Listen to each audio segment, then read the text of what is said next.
Good evening, and we are not live yet on the air, but we will be here shortly.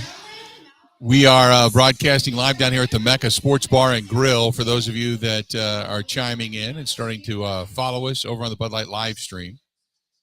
And they're making some announcements here in the Mecca. We got about 2 minutes before we go live.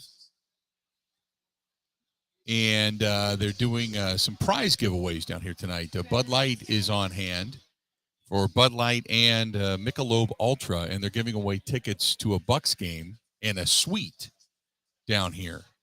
So that's what we're doing down here tonight. Thanks to everybody that's starting to load up over on the stream. We're going to go live over the air coming up here in about 2 minutes. So stay tuned for that. Should be fun.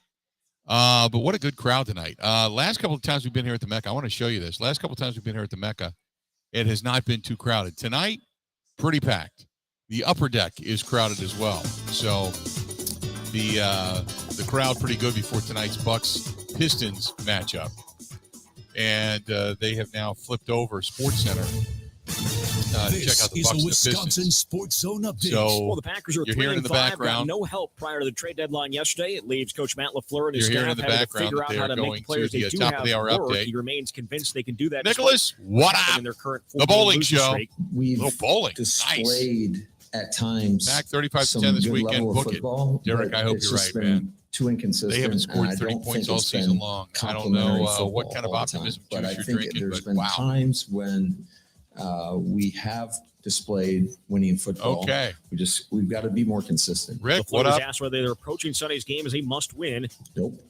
I believe in doing the best that we can today. Oh, let's do the work on best. Let's tomorrow try hard. and taking it one game at a There time. are no participation and that's trophies. The approach that we've taken. Since DJ, day you're the one. man. I Go know Bucks. we're in a little bit of a hole right now, but the approach is not going to change in terms of the mindset. Injury-wise, 5 guys did not practice today. That included offensive lineman David Bakhtiari and Elton Jenkins, along with linebacker Devontae Campbell. Wide receiver Alan Lazard did take part on a limited basis. Going to be the Packers and Lions on Sunday at noon. Journey to Wisconsin. They will host Maryland on Saturday. Badgers need 2 wins in their final 4 games to become bowl eligible. Kick on Saturday, set for 11 a.m. Well, thanks, Nicholas. Appreciate it. Want to save even more at Fleet Farm? Well, now you can with Fleet Rewards. I don't think you can It's see free it. to sign up, and there's no credit card required. Using Fleet Rewards is easy. Earn points every time you shop. No, he's up Plus, top. get exclusive Damn, member the camera offers, doesn't go. birthday and anniversary perks, free tire rotations, guy. and more. Download the Fleet Farm app He or came in, create I an don't know what account the hell at he's dressed up as. He's got a fleetfarm.com/rewards giant to head start on. earning It's like an points inflatable today. head. Fleet He's Farm, like half proudly serving dragon, the Midwest since 1955. half Minotaur. Well, the Bucks are back in action tonight against Detroit. Milwaukee, the lone unbeaten team left in the NBA at 6-0. They'll be looking to match their best start in franchise history. Man. With one win. Grilling, Rick. With Like this it. Wisconsin Sports Zone Nice. Network update. Here we go. Zach Let's Heil. do this. Are you ready for some football? He talks green and gold. This is the Huddle with Bill Michaels. Good evening. We are live. We are down here at the Mecca Sports Bar and Grill. We are inside the Deer District, and a good crowd on hand tonight. You know why? Because Bucks tonight. Bucks basketball's back at it. It's the back-to-back. You played the Detroit Pistons here at the Fiserv Forum on Monday, had a day off, and now they're back at it with the same team again tonight. So if you are paying attention on the Bud Light live stream, you can see down below the crowd that is gathered. There's a pretty good crowd here this evening. Prior to the Bucks game, they just made the announcements. Our friends at Bud Light, who are in the house tonight as well. Bud Light is here. They're giving away tickets to a Bucks suite that you can win for you and some friends. Which, well, that's not a bad way to go right there. I don't care who you are. Get yourself a suite. You know why? You know what's in the suite, right? The one thing we love. If it's free, it's for me. They got free beer, free food. Stick it in your grill. Call it a night. Put it in your pants. Take it home with you. I don't care. But that's good stuff. I don't care who you are. So we got that going on tonight. We had talked about it earlier today. And now it's come to fruition. Why? This is the reason why. The U.S. Attorney's Office in Virginia, they opened up the criminal investigation into the allegations that the Washington Commanders engaged in financial improprieties. I had said earlier today, Daniel Snyder, bring it. whatever he's got, bring it. You better bring it. Here's the reason why. Because the NFL is like 32 mafia families, and the proposed Don, which is Roger Goodell, reports to all the families, and he covers the families' asses. So when you go outside of the family, and you go rogue and you begin to steal money, usually in the mafia, what you do is you find you're whacked, you're laying in a dumpster, you're in garbage cans, you're frozen somewhere in a meat locker at some meat packing plant, or you're dumped in the Jersey River.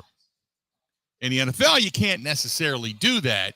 So what they do is they call the feds. They say, hey, we got an issue. One of our guys have gone rogue. We think he's hiding money from us. That's a no-no.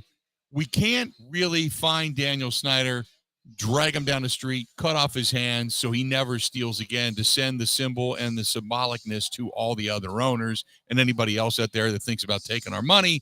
So we're going to call the feds. That's what happened.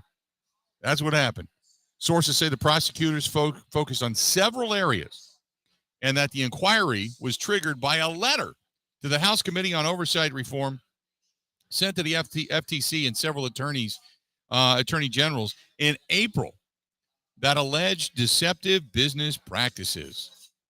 Team spokeswoman Jean Medina did not immediately comment, of course. It's not surprising that ESPN has publishing more falsehoods based solely on anonymous sources. You know what? Watergate was based on anonymous sources, and they had tapes and they had the evidence.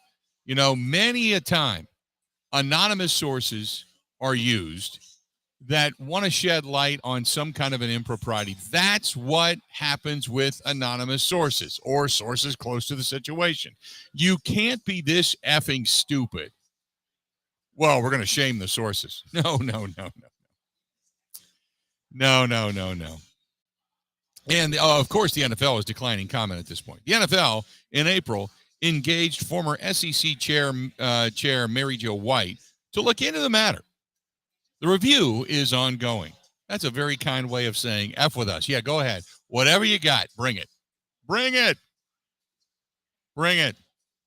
Not going to happen. So that broke a little bit earlier today. Saw that happening. According to other testimony, financial misconduct included making it intentionally difficult for season ticket holders to recoup refundable deposit money, counting some of those leftover funds as a different kind of revenue that doesn't need to be shared with the league, and shifting money from ticket sales for NFL games to other events at FedEx Field as a way of hiding money from the league. The committee in a letter shared the spreadsheet data showing evidence of deposits that were not returned, citing emails and testimony of Jason Friedman, a longtime vice president of sales and customer service, and the letter with season ticket sales of Washington games, blah, blah, blah. Yeah, there you go. So in other words, they were all this stuff in the ESPN article from earlier is all coming to fruition now, and apparently they have evidence of all of this. And when it's one thing when you keep people's money for season tickets and seat licensing, when people say, I don't want to be a part of this anymore. I get it, but you gotta get that money back. But when you start stealing from people that died, that's one of the complaints, that people that died, their families tried to get the money back, and you acted like you did. Whoa, what money? What? Are you kidding me? They died? Oh, they were just here last week. I know they were. No. Daniel Snyder in trouble in so many different ways, and I love it. In the meantime, we're going to hear from Mark Schofield of SB Nation coming up here in about 10 minutes. Stay tuned for that. Going to talk with Mark. And you've also got Aaron Rodgers going to I shouldn't say going to the podium. He spoke to media today and obviously had a lot to say about the situation and about, what's going on behind the walls at 1265, where they're at as a team.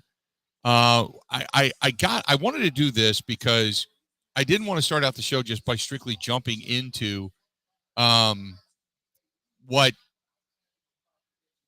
was being stated by Mark Schofield or Aaron Rodgers, or we're going to hear from Mike Clemens or Grant Bilse, but I wanted to hear from some of you.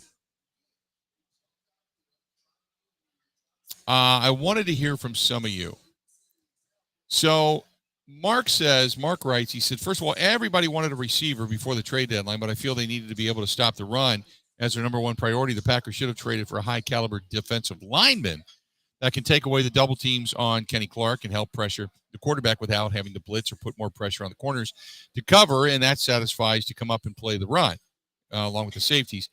This would get the defense off the field and keep them fresh and give them more opportunities to the offense to get to some points. That's Mark. Mark, I would not disagree with you, but I think the bigger need is to score points. This team hasn't been able to score more than 20 points per game pretty much all season long. They're averaging 18.1. So I get where you're coming from because that is also a need, but of the highest priorities, probably they needed a wide receiver. Unit yesterday, I heard Mike Clemens say that the Packers shied away from Claypool because of his character issues, adding that the Packers prefer guys with good character. In a perfect world, I would agree to disagree. This illustrates a major problem with the Packers since Ron Wolf left. Being a general manager, more than just making good picks, it's being able to communicate with good people and get everybody on the same page or deal with eccentric personalities. Gutekunst has the communication skills of a bad insurance salesman, and I have no doubt that he doesn't want somebody to challenge his role as general manager. Look at what happened as a result of no communication with Rodgers, Adams, and Darius Smith, and anybody else that they can recall. Goody cut Clay Matthews and such by text message. Same with Murphy, the flower that everybody else in the organization gets. Until the last few seasons, Thompson was a great talent evaluator. He drafted two of the best players currently on the roster, and they're both named Aaron. But Thompson couldn't also say stuff that he had a mouthful, and he would have it goes on from there. I can't get into all that. Ron Wolf, great communicator. Ron Wolf was a terrific communicator, very much a grandfather figure, very much down to earth, came on the field, walked up and talked to the guys, not just Brett Favre, but talked to the guys on a continual basis, see how they're doing, get the pulse of the team, but also could admit if he made a mistake. The one mistake he admits he did make was not going after additional talent to put around Brett Favre. He goes on to say, Kent says, the Packers need a president, GM, and a head coach that are able to communicate man-to-man instead of screwing around and cutting guys with text messages. They're a bunch of wimps, and the players know it. That's from Kent in Madison. Well, they've changed that culture, Kent. I will say that. They changed the culture. Steve says, good day. Again, a deflated fan base. Being a season ticket holder, it's frustrating that they do nothing to improve this team for again this year. I guarantee that next March, when we get the bill for next year's tickets, it's going to be going up in price again. I think the Packers brass would be singing another tune if they didn't have an incredibly long waiting list for tickets. The biggest issue I see coming up next year is what Aaron Rodgers is going to do when the Packers cut his best buddy, David Bakhtiari, for salary cap reasons. I have to believe that 12 is going to be mad if this happens, and he probably will lose Randall Cobb as well. It's becoming a cluster of epic proportions. To compound things, the Bears are going to be vastly improving their franchise in the next couple of years with draft capital and salary cap space. The Kings of the NFC North are a thing of the past. I hear a train a-coming, and it's coming around the bend, and it's going to derail, and it's so frustrating. That's our buddy Steve. Steve, appreciate the email. Who else we got here? Mark says, I can't believe that the Vikings got a tight end, Bears get a receiver, Packers get absolutely nothing. Packers are supposed to be the cream of the crop of the North. They don't do anything while the bad teams around them are doing things to get better and get better in a hurry. What is wrong with this team? Dennis says, Goody's in the midst of an S show. Packers fans picking on Goody for not making a trade or barking up the wrong tree. In almost every NFL organization, the GM has total control of football operations. In Green Bay, under the dictatorship of Mark Murphy, Goody is pretty much a glorified personnel director. While he's in charge of the draft and team personnel, Murphy has the final say regarding trades and free agent acquisitions. No, wait a minute. They tell him, but Goody has control of the personnel. Goody has control of the personnel. He could have made a deal. All they would have had to do was tell Mark, hey, this is what we're going to do. This is where we're at salary cap wise. And Mark would nod his head and pretty much go about his business. He says, when you think of it, Goody is in the middle of an S sandwich right now. One side is a head coach who values the friendships of Mo Drayton and Joe Barry over championships, and Goody can't do a damn thing about it. On the other hand, he says boss Mark Murphy, who chooses profits over championships. I believe Goody is a member of the dysfunctional management team that's put winning championships first, or should put winning championships first instead of the profits. You have got, Dennis, you got to make money. You don't have an owner. I have zero concern about this team making money. Zero. They need to make money. They need to grow. They need to continue to be better. They need to continue to be profitable. You don't want to fall behind and then have to worry again about some kind of a tax saving the franchise. I go back to when they did have the Brown County tax put on, and they did get the financing to renovate Lambeau Field. There wasn't a plan B. Bob Harlan was unbelievably nervous and did everything he could to push that thing through. Otherwise, I don't know if the Green Bay Packers are sitting in Green Bay today. I don't know. I'll be honest. Anyway, on and on and on. So there's just some of the banter that people are sending in. Ken says it's time that this Green Bay Packers organization did something beyond the norm and the frustrating to us fans. They keep raising our ticket prices every year, and for what? We are paying the exact same amount of money for Aaron Rodgers, the exact same amount of money for this team and for championships. And what have we gotten in return? A couple of NFC championships that have fallen woefully short. Okay. I'll kind of end it there. That's kind of nutty, but I'll end it there. Let's do this. When we come back, Mark Schofield, SB Nation, we'll talk with him about the Packers, what they didn't do at the trade deadline. Also, we'll talk with him about the rest of the NFL. We are broadcasting live. We are down here in the Deer District, in the Mecca Sports Bar and Grill. Bucks coming up a little bit later on the night. 7 o'clock they tip off tonight against the Detroit Pistons. Come on down. You can hang out here and watch the game on the giant screen, or you can head over to the Deer District, or just hang out here and listen to some sports talk and listen to some football chatter as well. We are going to be hanging out here the rest of the evening till 8 o'clock tonight. Stay tuned. We're brought to you, by the way, by our friends at Bud Light, who are giving away tickets and a suite to a future Bucks game coming up here in a couple of weeks. So get down here and get registered for that. More of the Bill Michaels Huddle. It's coming up right after this. This is the Huddle with Bill Michaels on the Wisconsin Sports Zone Network.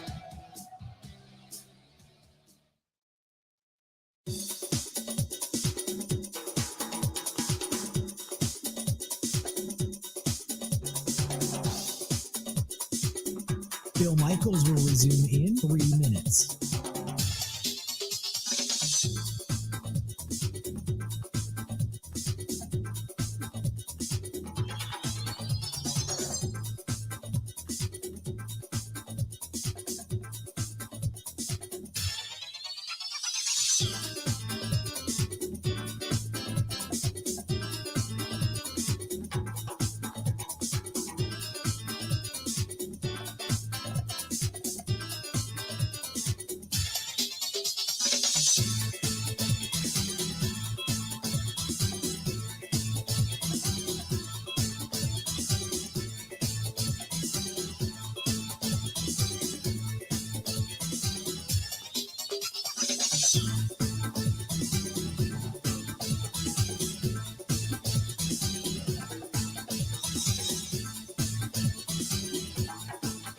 Bill Michaels will resume in 2 minutes.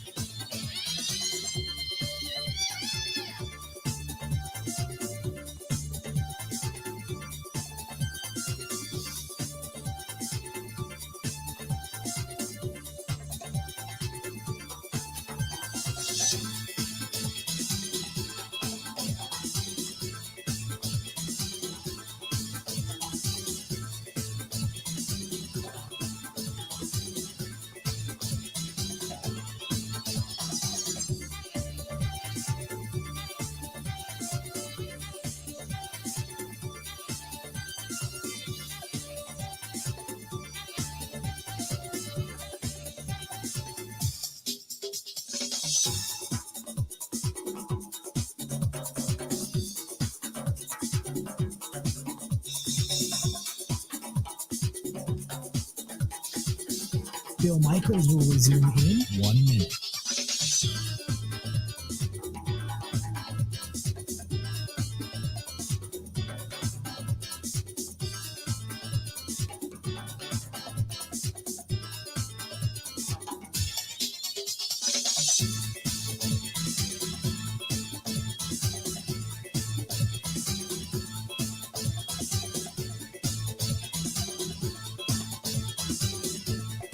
Bill Michaels will resume in 30 seconds.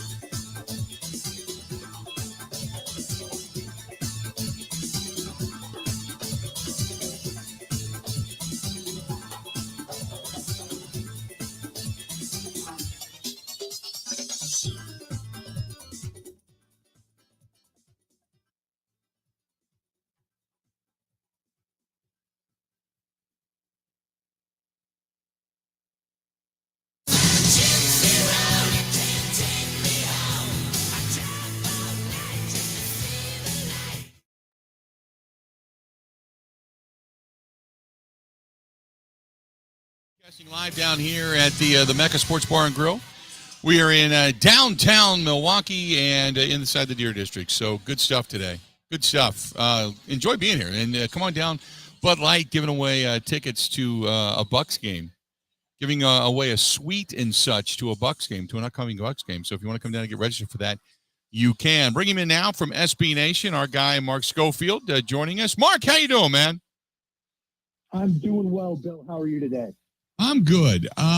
Let's start with, first and foremost, were you surprised, shocked, disappointed, angered? Because Packers fan base is up in arms that the Packers did nothing to help themselves at the trade deadline.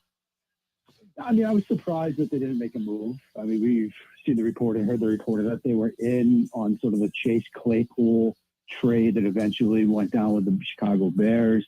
Eventually, the Bears put a more favorable offer in front of the Steelers, with their own second-round pick. And they reported out today, said that Steelers believe, look, that second-round pick from Chicago, it's going to be earlier than the one Green Bay offered.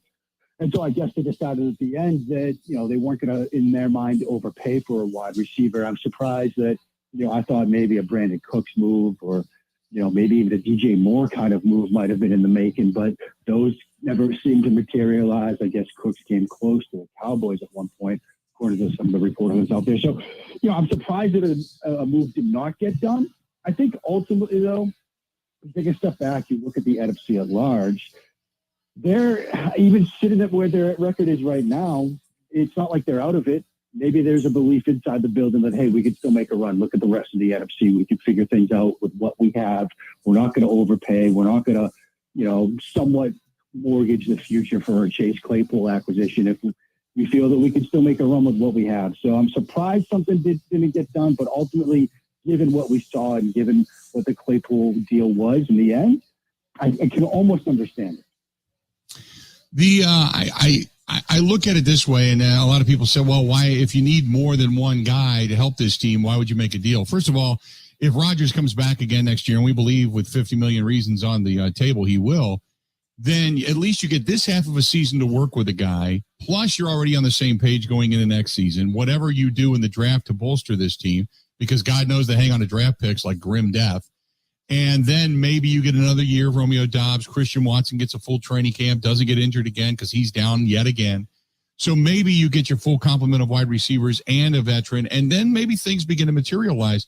I can't fathom why this team, if you just go through the recent drafts, specifically like you look at a third-round pick, their third-round picks have sucked. I mean, this team has just sucked when it comes to certain areas of the draft, and they hang on to these things, these unproven commodities like grim death. And I just can't understand why. Can you make heads or tails of it? I mean, what's interesting, specifically with the wide receiver position, I think the reason that Packers fans are upset is you look at next year's free agent market and wide receiver is very thin. And in contrast to the receiving draft classes we've seen the past couple of cycles, it looks like this class isn't materializing the way we thought. And so the idea that, if that was the idea that, we're not going to overpay for Claypool because we could fix this in the offseason, well, looking ahead, it doesn't look great whether it's the draft level or free agency. Now, obviously, things can change. We might see somebody that really sort of sets themselves apart from the class, whether it's a Senior Bowl or a Shrine Game or something like that. But if the idea is we're not going to make this move because we think we could fix it via free agency in the draft next spring, that doesn't fly with me because I think those groups of talent pools at the wide receiver position are thin. And the draft, as we know, regardless of position, generally speaking, it's an inexact science. We see it all the time with, somebody's a riser, somebody's a faller, somebody ran a great 40, so suddenly they're the best receiver of the draft class. Teams get things wrong all the time. Like you said, Bill, Green Bay gets these mid-round picks wrong all the time. All teams do. And so when you at least have the opportunity to acquire somebody that you've seen on the field in an NFL uniform for the past couple of years, that might have been the better way to go. Do you like what, say, the Bears did and trying to find Justin Fields, who they clearly are invested in now? Do you like what they did as far as adding Chase Claypool to that mix? I liked it in the sense that it shows that they're trying to add around him. I liked the other two moves they made a bit more. The Robert Quinn move, because the veteran pass rusher at this point to get something for him, I thought was a nice bit of business. you weren't going to re-sign Roquan Smith. It seemed like that relationship had completely fractured. He was saying it's bad faith, the offer that was put in front of him. So to get a second, to get a fifth, to get a veteran player, I think was a smart move by Chicago. I like, in a sense, adding Claypool because it shows that they're trying to build around Justin Fields, and we know that they need to add receiver and help.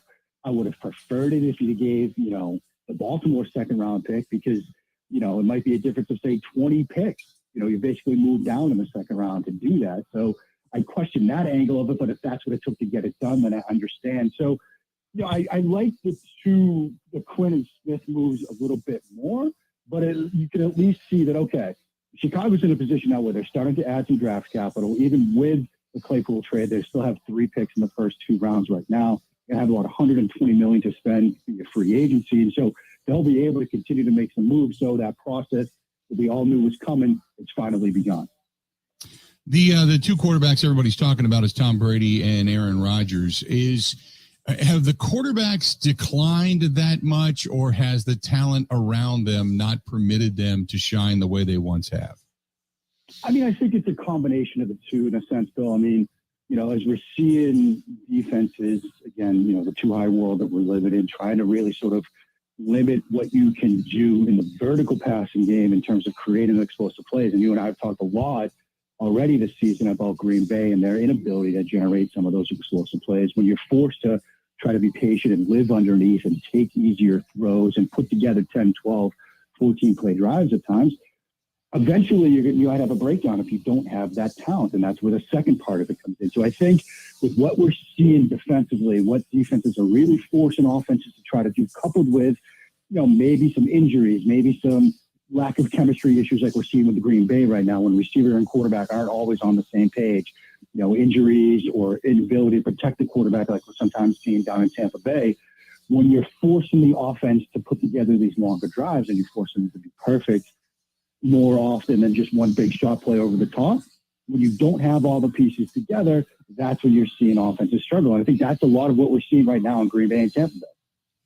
Looking at what the Vikings have done and adding Hawkinson and now getting a legit tight end that can go out and catch passes, be yet another weapon to what they already have over there with Dalvin Cook and company, how good are they now?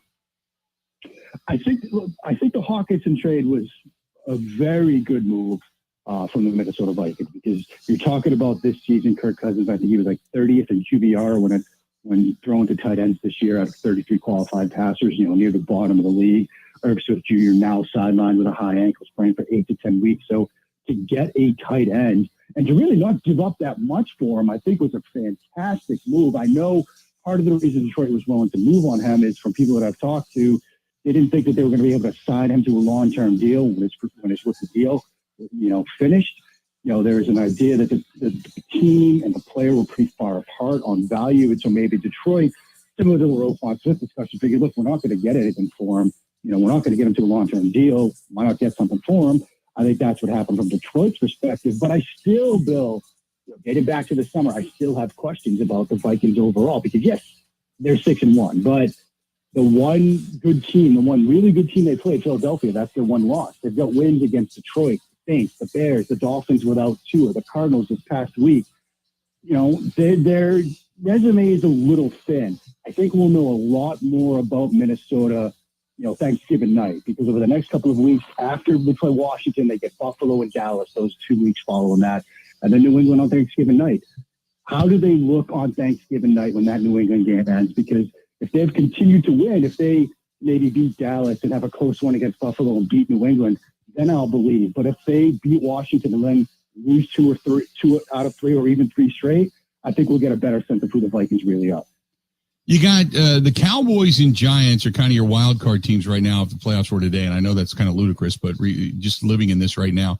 Dallas 6-2, Giants 6-2. Then you got San Francisco with 4 wins, Washington with 4 wins. And then you got the Rams, the Buccaneers, the Packers, the Cardinals, the Saints, Bears, all with 3 wins. And everybody's within striking distance. Is there a team in this big mush of mediocrity that you feel is the best equipped to be able to come out and grab themselves an additional wild card spot?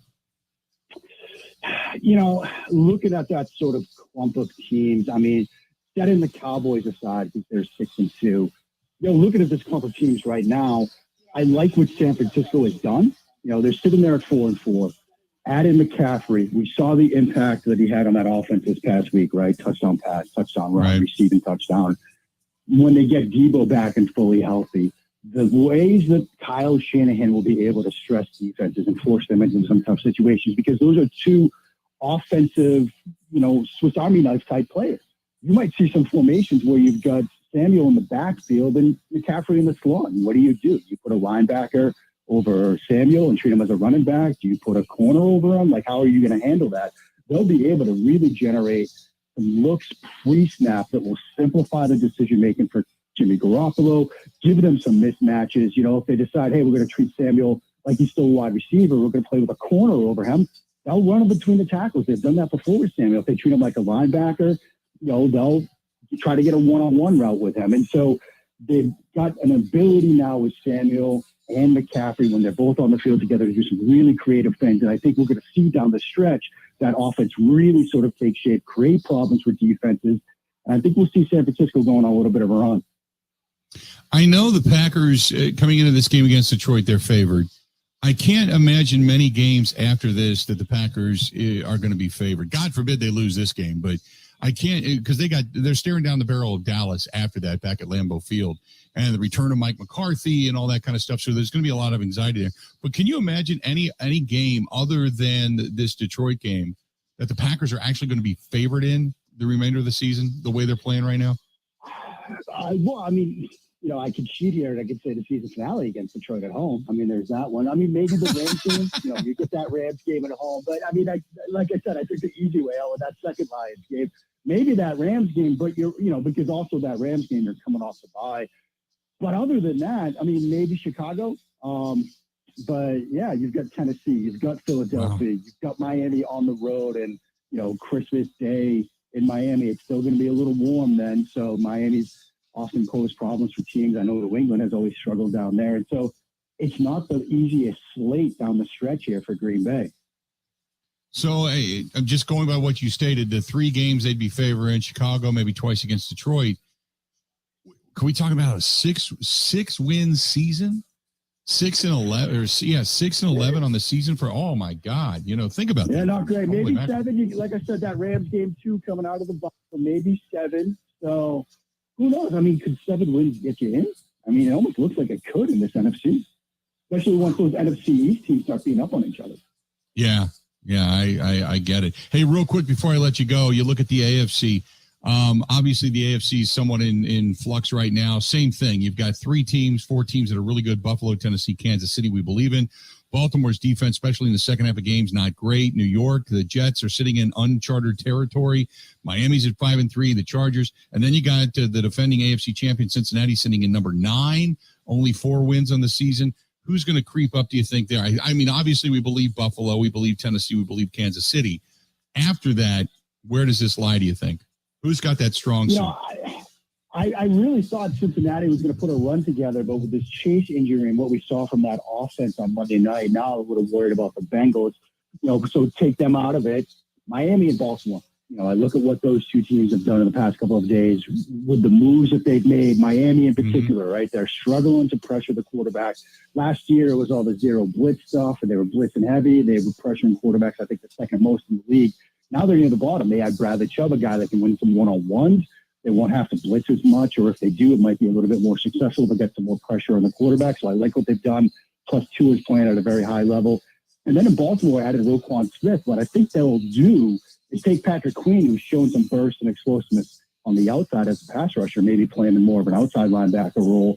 Smith, I think, can then be that sort of inside linebacker that is, I think, an improvement in coverage over Patrick Queen, because I really like what Roquan Smith does as a coverage linebacker. And so I think those 2 teams got some help in areas they needed to address before the deadline. And so I'm watching Miami and Baltimore because I think those 2 teams might put together a second half run. Mark, great stuff as always, buddy. We'll talk again next week, okay?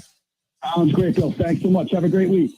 There you go. Mark Schofield of SB Nation joining us. You can find him at Mark Schofield over on Twitter as well. When we come back, we're live down here at the Mecca Sports Bar and Grill inside the Deer District. Good crowd down here tonight as the Bucks get ready to take on the Pistons later on this evening here.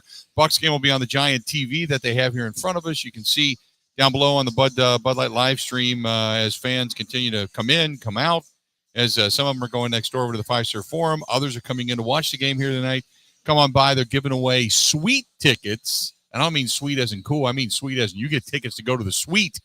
They're giving those away tonight. Compliments of our friends at Bud Light as well. Stay tuned. Coming up next, Mike Clemens going to join us right after this. This is the Huddle with Bill Michaels on the Wisconsin Sports Zone Network.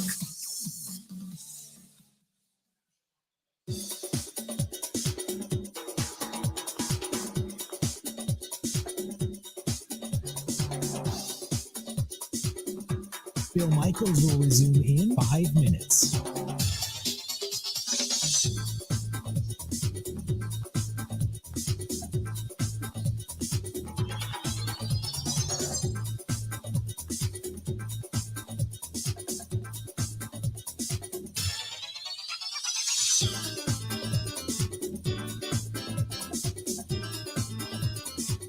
Perfect.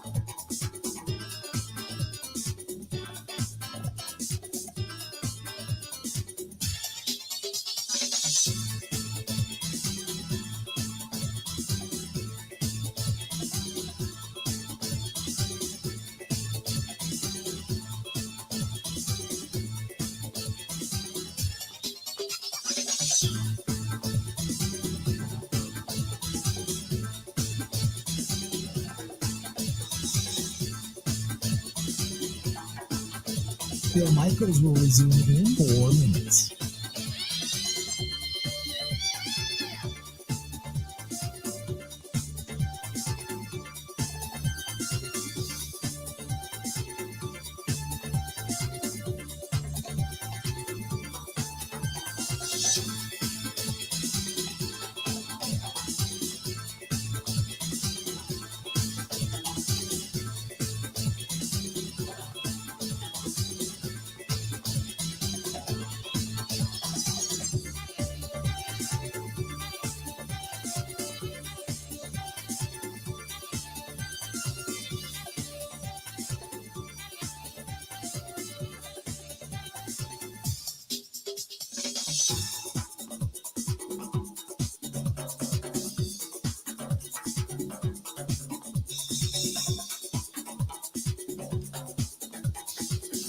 Bill Michaels will resume in 3 minutes.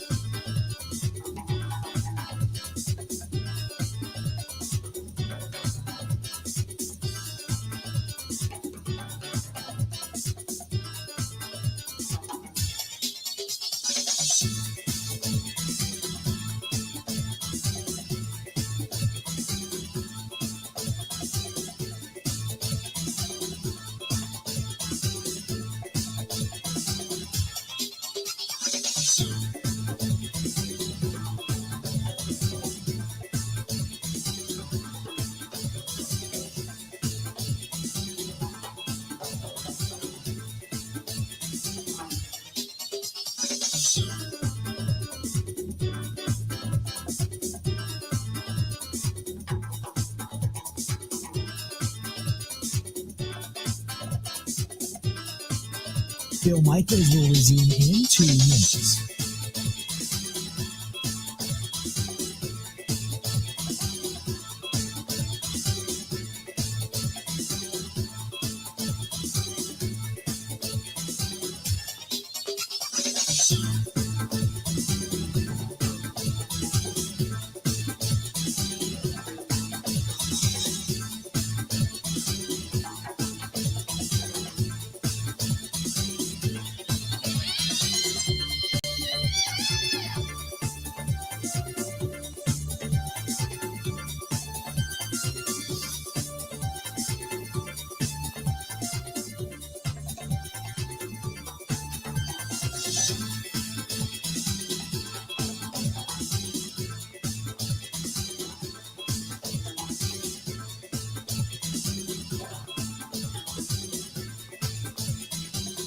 Bill Michaels will resume in 1 minute.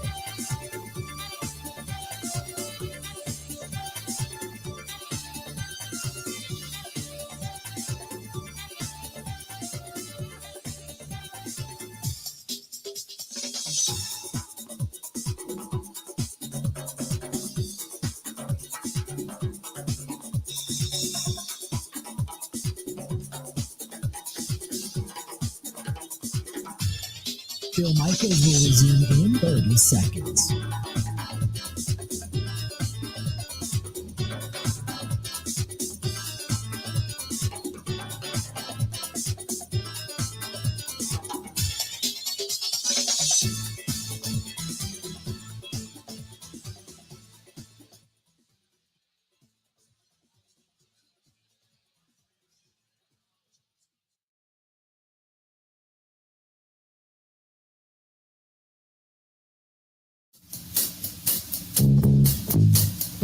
He's awaiting the punt at his own 12-yard line. And it's a fake.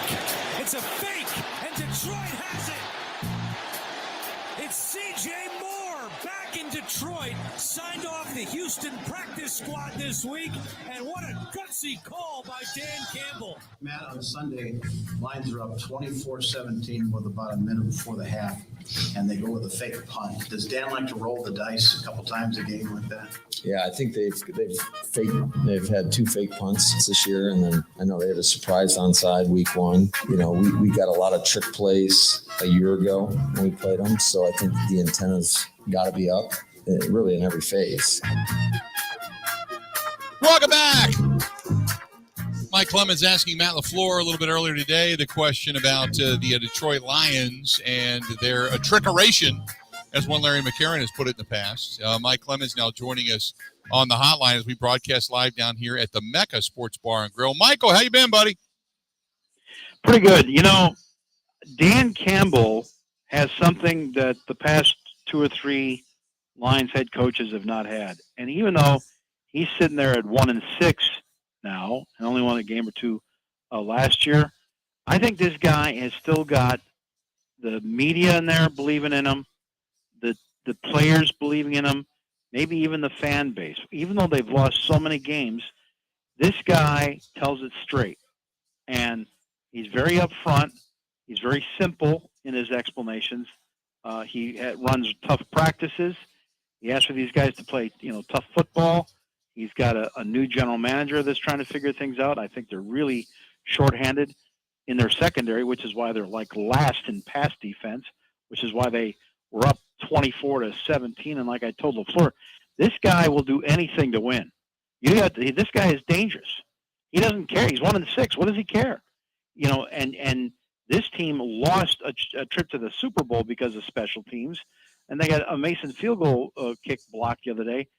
Dan Campbell's gonna roll the dice on all kinds of exotic plays and corner blitzes and stuff to try and beat the Green Bay Packers. He needs this win big time at home in front of the Lions fans to see if they can, get with Aaron Rodgers down, see if they can put a foot on his neck. And so that was that discussion that I had with LaFleur, and I just found that interesting. I asked Aaron Rodgers about Dan Campbell, and he said he just kind of went back into perspective. He says, I think I've played the Lions 27, 28 times, and he beat us when we put our second team out there last year. But he says, I don't know, I don't see that much difference. But I think the Lions are playing hard for Dan Campbell right now, regardless of the record. Mike, I know, the trade deadline was all the talk, and the fact that the Packers didn't do anything. I'm going to read some stuff out of the Bleacher Report coming up here where some general managers just couldn't believe that you're going to pay Aaron Rodgers all this money and then you're going to value the draft picks over not getting a deal done to give him some help. But that's been all the talk, and I'm sure it was the talk today up in Green Bay as well. And Aaron Rodgers is the company man today, Bill. I mean, he's just going with, hey, look, Randall Cobb is on IR with the ankle injury. And Sammy Watkins, has missed time with the hamstring. And Lazard, now, he was out for a game there with the shoulder injury, one of the biggest games of the year against the Bills. Lazard back at practice today, by the way. And then you got, Christian Watson, who was supposed to be your MVS guy, tall and speed, stretched the field. They had 5 or 6 plays in there for him. In the first play, he literally got knocked out on that helmet-to-helmet collision.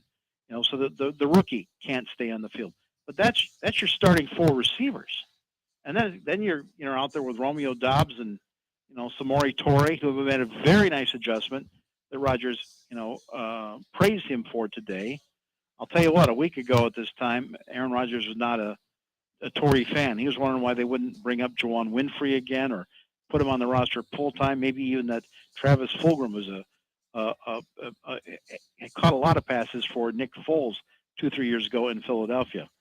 So, 10 trades in the NFL, it's like a record day. And Chase Claypool, might have been coming to Green Bay. The word is that the Green Bay had offered a second-round pick. The Bears came in with their second-round pick and other considerations. Who knows? And maybe that, Mike Tomlin said to Chase, would you rather go to Chicago or Green Bay? There might have been that. But the Steelers are saying, hey, look, we think the Bears, the Packers are going to do better than the Bears. And the Bears' second-round pick is going to be higher. And so that's why he's going to Chicago. So Matt LaFleur was asked point blank today about all those trade deals, and you guys couldn't land one guy to help you out as a receiver? Now, when so many teams around the league are making moves yesterday and you guys don't, just what's that like from your perspective? Is it disappointing at all? I'll be honest with you. When I'm up there, it's like, what are we doing to put our team in the best position possible to go game plan and put our guys in the spot to go execute and beat a team that we know is going to give us everything they can. And we've struggled at Ford Field many times. And this is a really good offense, and they play extremely hard in all three phases. And so, that's where my focus is. Well, again, that's not my area of focus. So Brian didn't think that whatever was out there was worth whatever was required given up. So that just sends a message to us that we got to, play with the guys we got and win with the guys we got.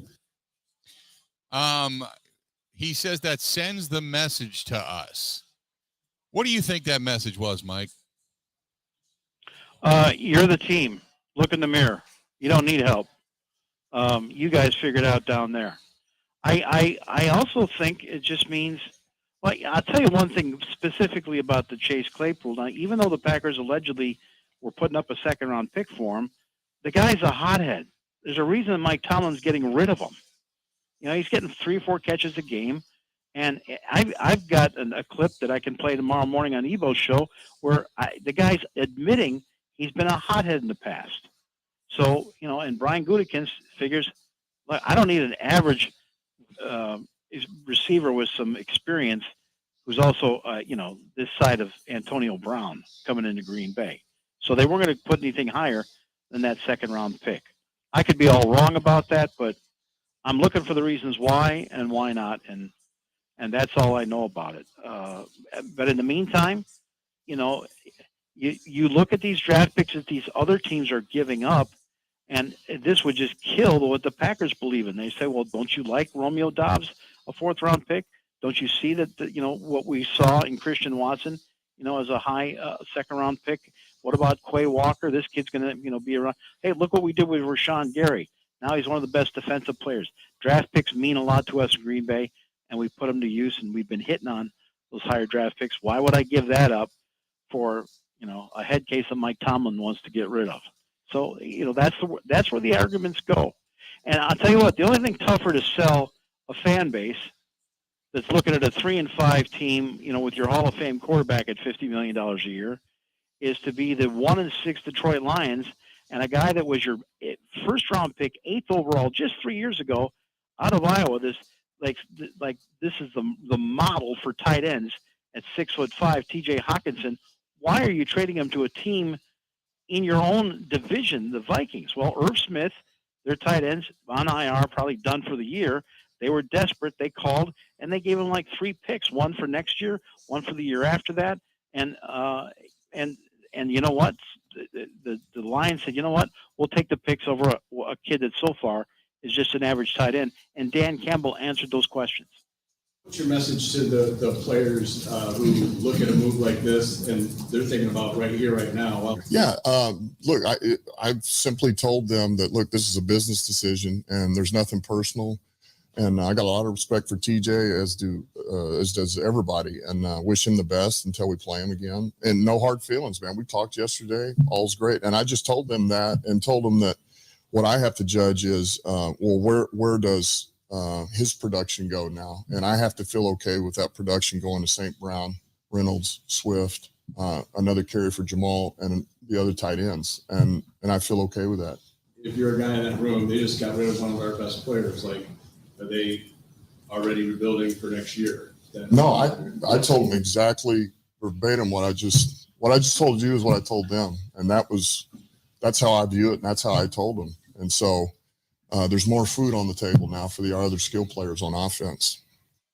Mike, the one thing I'll ask you, and I want to go back to what you were talking about, and I understand, look, hey, normally this team, they covet draft picks. You don't want to sell off the future. I understand all of that. But you paid Aaron Rodgers $50 million a year for a few years. The future's now. It isn't in 3 years or 4 years when these guys develop, because Rodgers is gone by then. And chances are half of this team is going to be broken up or dismantled at that point anyway. That's why it's just such a different decision-making process, or at least it should be. Otherwise, why'd you pay Rodgers to come back all that money if you're just worried about what's going to happen in the future? You know what I mean? If I'm Brian Gutekunst, here's my reply.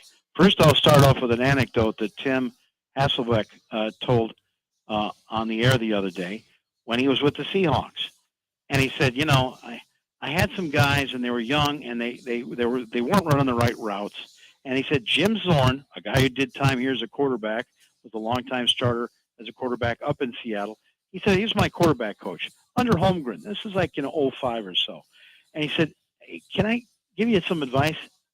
Instead of looking for the guy that's running the perfect route, just throw to the open man. And Hasselbeck says, that sounds stupid, right? But he said, you know what? He was absolutely right. This was Matt Hasselbeck, by the way, who said this. Matt Hasselbeck. And he said, I think this is what Aaron Rodgers needs to do. Rather than always being critiquing the routes, just if you've got the time, if you're under duress, that's a different situation. But if you got 2 seconds and you go through your progressions, but if you see an open guy, just throw to the open guy. And I think Brian Gutekunst is also saying that. Yeah, I know they're wrong. Maybe they're not Jordy Nelson yet, but they are getting open. And maybe you just need to stop worrying about how the play is designed and the scheme, and take an extra second and just flip the ball to the open man, because you've got enough of that. And, I'm going to make a try and get a Chase Claypool for you. I'll throw out a second-round pick. But listen, buddy, if this was my roster, your buddy Mercedes Lewis is gone. Randall Cobb is gone. And there's 2 or 3 other players. Probably we move on to put the actual roster around the best quarterback, who is you.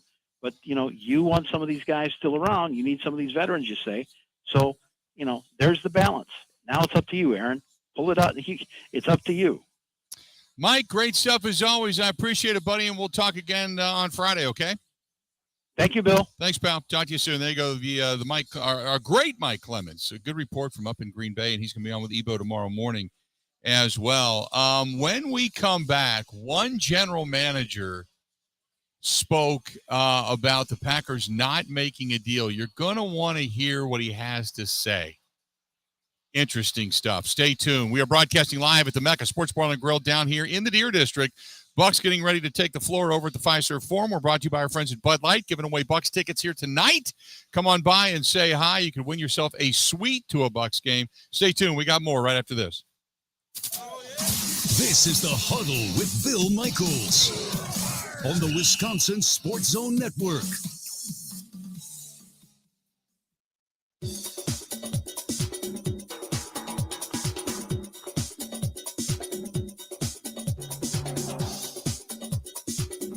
Bill Michaels will resume in 3 minutes.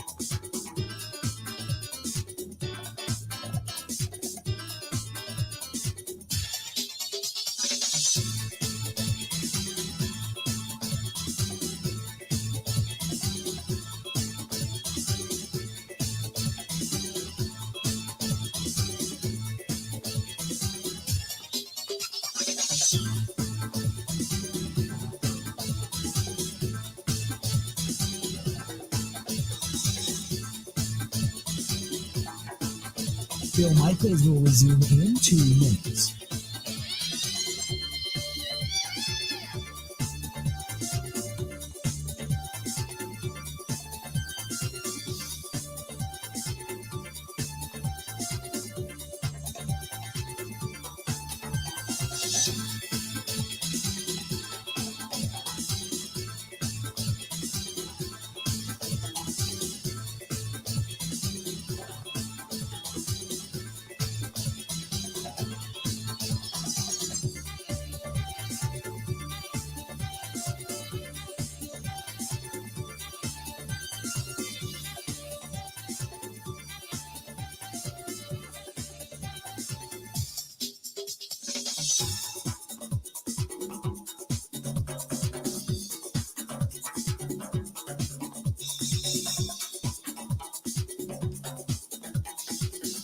Bill Michaels will resume in 1 minute.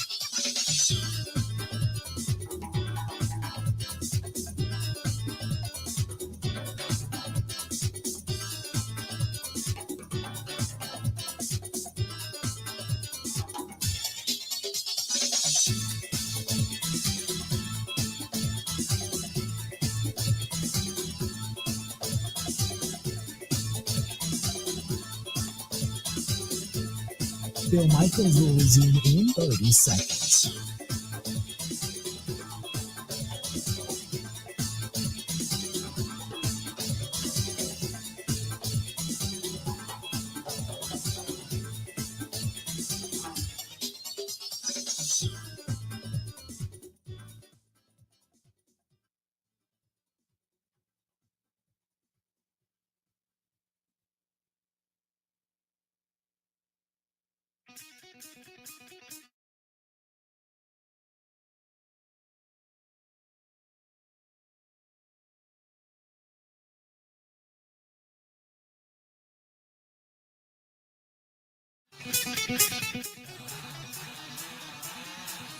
Welcome back to the program. We are broadcasting live. We're at the Mecca Sports Bar and Grill. We're downtown here in the Deer District. Good to have you along tonight. Brought to you by our friends at Bud Light, bringing the Huddle 1 hour down, another hour yet to go. Grant Bilse, going to hear from him coming up after the top of the hour. Then we're going to hear some of the comments from Aaron Rodgers today, and then myself and Ebo, who is producing the show back in the studio, going to do some picks coming up beginning tomorrow night and then all throughout the weekend. One of the things that I thought was interesting, and I found this at Rivals, is that there was an article written. It said that the NFL trade deadline is come and gone, but the Green Bay Packers roster remains unchanged.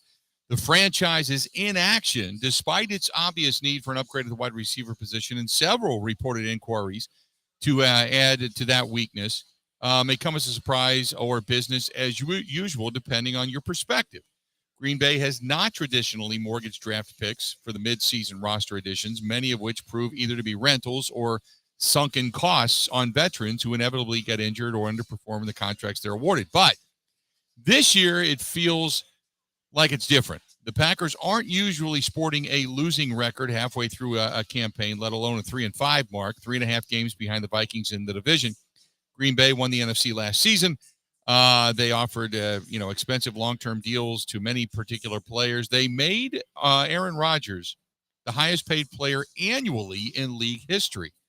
It seems almost silly to imagine why they wouldn't deal a pick or two to improve the glaring flaw on offense and position themselves to make a run through a weak NFC that could still offer them a path to success in 2022. At least one current NFL general manager voiced the same sentiment in comments. He was talking to Jason La Canfora of the Washington Post and said the league is really changing. And if you're trying to win, then you've got to be willing to part with some picks and be more aggressive, he said. But they also might be looking at it like, we just gave the quarterback $50 million a year, and he isn't Breeze or Brady. There wasn't any discount to maybe spread it around to other guys. He wanted all the money. He wanted every penny. And they might be sending a loud message back to him now. You took all the money. Win with what you have. That's one current general manager's opinion regarding the Milwaukee Bucks. I found that rather interesting.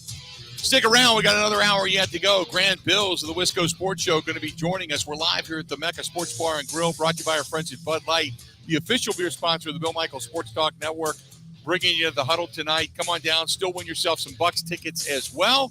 We got more coming up right after this.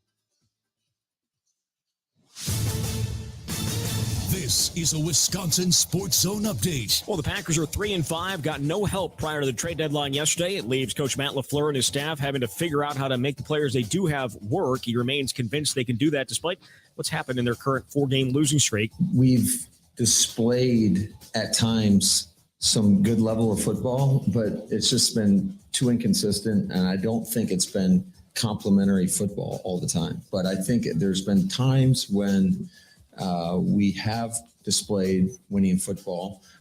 We've got to be more consistent. LaFleur was asked whether they're approaching Sunday's game as a must-win. Nope. I believe in doing the best that we can today and then work on tomorrow and taking it one game at a time. And that's the approach that we've taken since day one. I know we're in a little bit of a hole right now, but the approach is not going to change in terms of the mindset. Injury-wise, 5 guys did not practice today. That included offensive lineman David Bakhtiari and Elton Jenkins, along with linebacker Devondre Campbell. Wide receiver Alan Lazard did take part on a limited basis. Going to be the Packers and Lions on Sunday at noon. Turning to Wisconsin, they will host Maryland on Saturday. Badgers need 2 wins in their final 4 games to become bowl eligible. Kick on Saturday set for 11 a.m.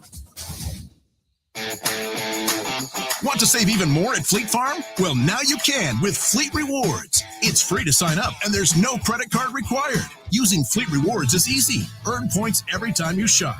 Plus, get exclusive member offers, birthday and anniversary perks, free tire rotations, and more. Download the Fleet Farm app or create an account at fleetfarm.com/rewards to start earning points today. Fleet Farm, proudly serving the Midwest since 1955.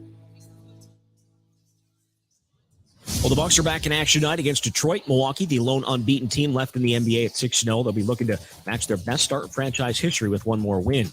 With this Wisconsin Sports Zone Network update, I'm Zach Heil. Are you ready for some football? He talks green and gold. Look at the 8. This is the Huddle with Bill Michaels.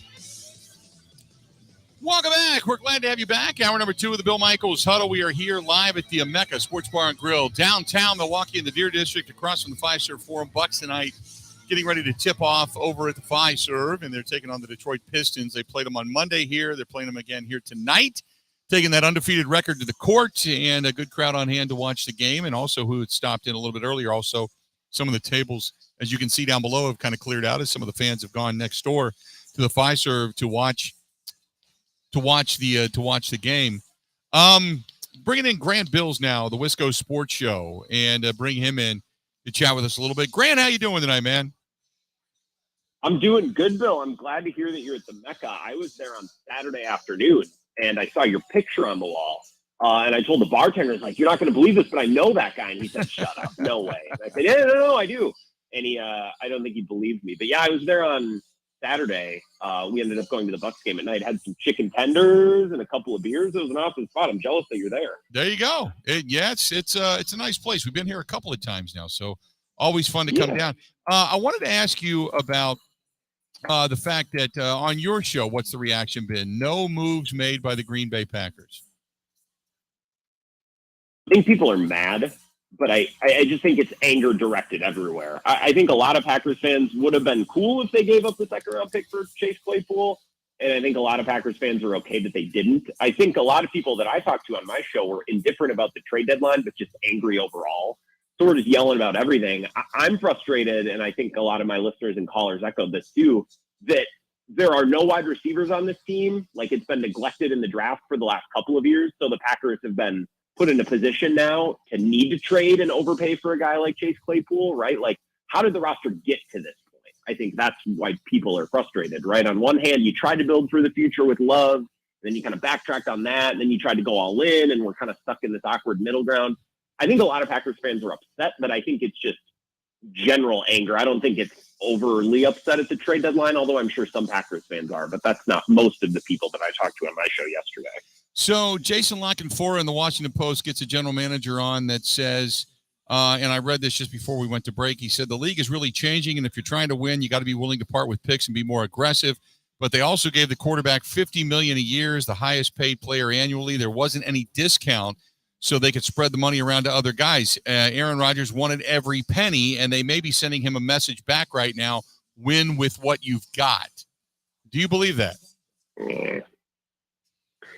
I mean, I don't think they're sending Rodgers a message. No, I think that would be very dumb. Like, it would just be lame. It's like, all right, we're going to pay you all this money, but we're going to harbor resentment, and we're going to make it more difficult on you to win. Look, Rodgers got a new deal and made a bunch of money, and that's great, and that's awesome that the Packers still have him because he's much better than the alternative, which is Jordan Love or some unknown guy to the draft, or I don't know, Tim Boyle, Kirk, fill in the blank. Having Rodgers here is awesome, but it came at a $50 million price, and that severely limits who the Packers can trade for. Bill, it's not just about giving up a second-round pick to get a wide receiver. It's the money that comes with that wide receiver, right? And are there any years pushed out into the future? Like DJ Moore might fit the Packers perfectly. He might really help them this year, but he's under contract next year and the year after, and it's a sizable amount of money. So when analysts say, well, you got to give up the picks, well, it's only looking at one side of things, right? Not only are you giving up picks, but then the money coming back has to work, and that money is really difficult when you're paying your quarterback $50 million. I'm not sure I agree that you have to give up picks and go all in. I think the Rams have really tainted how people feel about football. If the Rams were bounced in the second round last year, Bill, I think the NFL would feel a lot differently about this aggression, giving up picks thing. And the Rams were almost not, the Bucs almost came back on the Rams. The Rams should have lost to the Niners. Jaquaski Tart dropped that interception that hit him right in the chest. So I think all these other teams in the NFL are chasing the Rams and following their example. And I don't think it's a good example. I think the Rams got lucky last year. I don't agree that you have to give up all your picks and mortgage your future big time. A pick here and there, add another corner, add another running back or something, sure, add a little depth, but nothing too crazy. I'm not sure I agree with that. What do you think the likelihood is this team can get to the postseason then? Well, I don't know. I don't look at the standings hardly ever. Like when the Brewers were coming down the stretch, I never even checked the standings day to day. I'd watch the games and then I'd listen to the announcers say where they were. I don't watch the standings a lot, but I know the Packers are only a game out of the 7th seed, right? The NFC is not very good. And the last couple of years have shown us, football always shows us that, the league is going to look different in 4 weeks, right? Remember, and I use this example on my show today, the Arizona Cardinals, I think were 7-0 last year coming into that Thursday night game with the Packers. The Packers beat them in what was a pretty fluky game where a lot of things went the Packers' way. And then the Cardinals never looked like the same team for the rest of the year, right? So football is very unstable. All of these teams are living on a knife's edge at all times. So just a little change in luck or one injury here and there, and it can completely change the fortune and the outlook for a team. So I absolutely think the Packers can make it. I think they have a lot of room for internal improvement. The offensive line cleaning things up, removing some mistakes. The wide receivers getting better. I thought Dobbs had an awesome game on Sunday night. If Toure can be a player, that's great. And if they can add, some guys back coming off of injury, there's a lot of ways that this Packers team can get better. And the NFL changes so quickly, Bill. So absolutely, I think they can make the playoffs. Yeah. The defense, as far as the offense goes, they have not been able to consistently get more than 20 points a game all season long. So I don't know how much better they're going to be. Maybe they found something in the run game. Maybe there's a mix there with under center and in the shotgun. Maybe there's a mix there with the run pass. But defensively speaking, stopping the run has been problematic. It's not getting any better. Guys are now questioning, I guess, coaching, for lack of a better term. How concerned are you that this thing is starting to kind of go south? Well, first, you mentioned how the offense hasn't been able to get it going. I'm not blaming the offense, but I thought Aaron Rodgers on Sunday night made an awesome point when he said, look, we got to help the defense out a little bit too.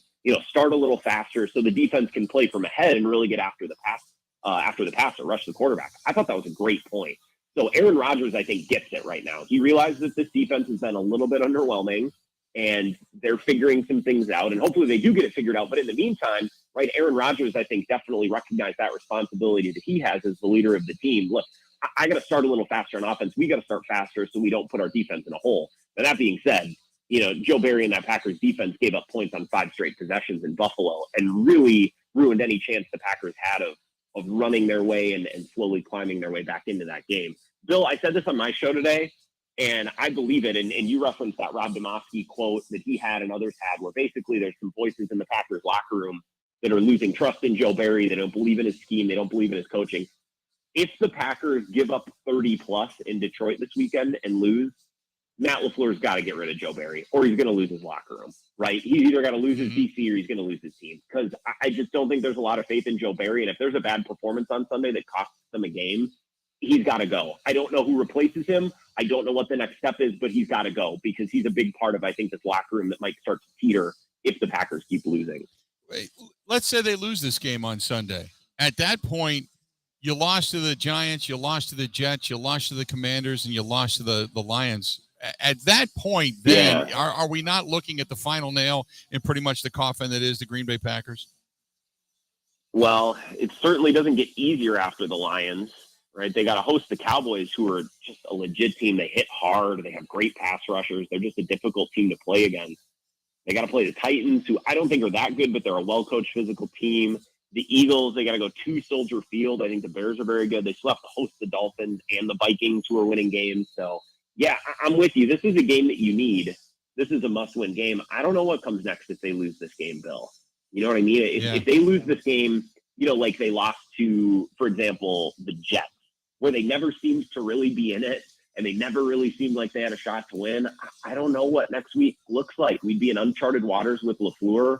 I think we'd be in uncharted waters with Aaron Rodgers too, right? Because even in 2016, when they started off slow, they were able to turn it around. Man, if they lose to the Lions, I don't know what comes next, but it's not going to be pretty. And then, God forbid, and let me ask you this next question, because the way I horrifically perceive this, what happens if they lose to Detroit and then they get boat raced by Mike McCarthy and the Dallas Cowboys at home the week following? Do you make changes? I don't know. Like, how many games can you lose in a row, and how bad can you look at home? Like Paul Chryst, for example, right? They said, we're not going to let you, and we're not going to let this program get blown out at home by Illinois. Now, that's college, and college is different. I think McIntosh had long-term plans that were not inclusive of Paul Chryst. And if Ben Kenny was listening instead of Evo back in the studio tonight, he'd probably be getting mad at me even using this comparison. But sometimes things get so bad, Bill, and it comes to a head in such a bad way, typically to a lesser team at home, that you just have to make changes. And I don't know. If you lose, what would it be, 5 in a row? No, it would be 6 or 7 in a row if you lose to the Cowboys at home. Maybe, I don't know, the Cowboys are a good team, but the optics of that would just be so bad. I don't think you're moving off of LaFleur, but something would definitely have to drastically change, because Mark Murphy's not going to sit up there and tolerate that. Yeah, no, I completely agree. Good stuff, Grant. Appreciate it as always. Do you got the Packers winning this Sunday? Oh, God. I think I do, because I think they found a little bit of a blueprint on Sunday night against the Bills. Run the ball. That's your foundation, right? And then you build off of that running game. We're going to hit some RPOs. They hit a couple nice ones to Dobbs, some check plays out of the run.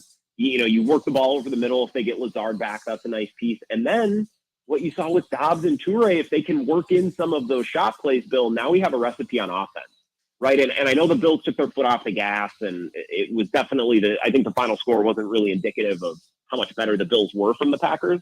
But I think they found a little bit of a recipe, a little bit of a foundation to build on Sunday night. And if Rodgers is the quarterback that I think he is, and LaFleur's the head coach that I think he is, I think they build on that, and their offense shows up against a terrible defense in Detroit. And I think Joe Barry's defense can only improve, because they've been terrible. So, yeah, I'll for the first time in a month, confidently take the Packers on Sunday. I hope I'm correct. There you go. Grant, good stuff, man. We'll talk again soon, okay?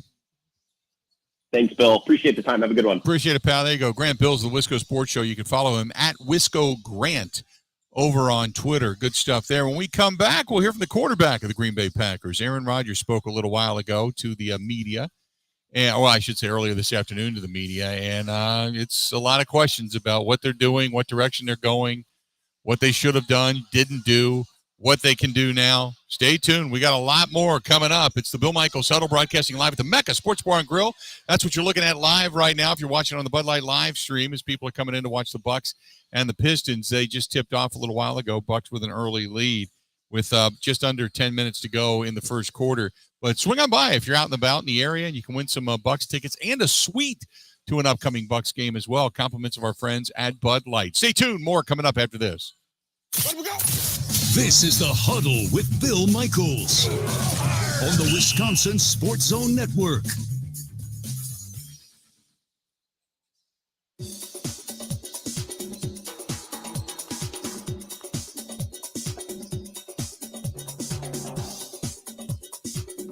Bill Michaels will resume in 3 minutes.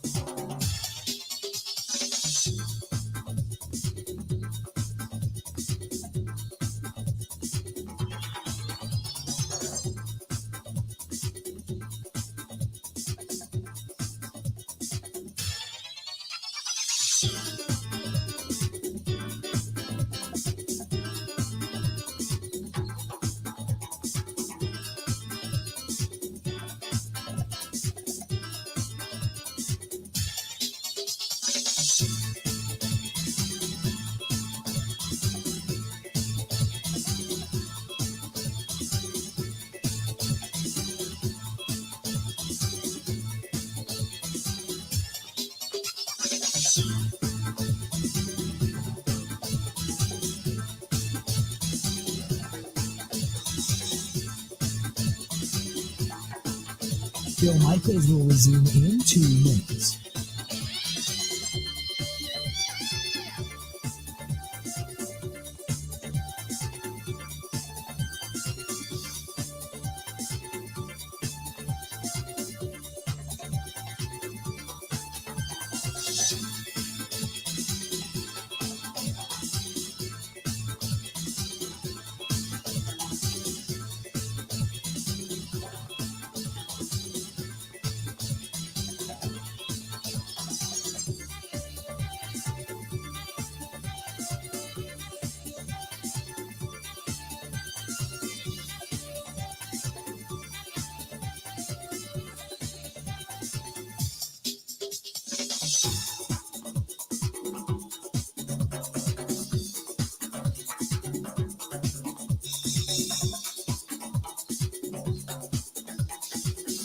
Bill Michaels will resume in 1 minute.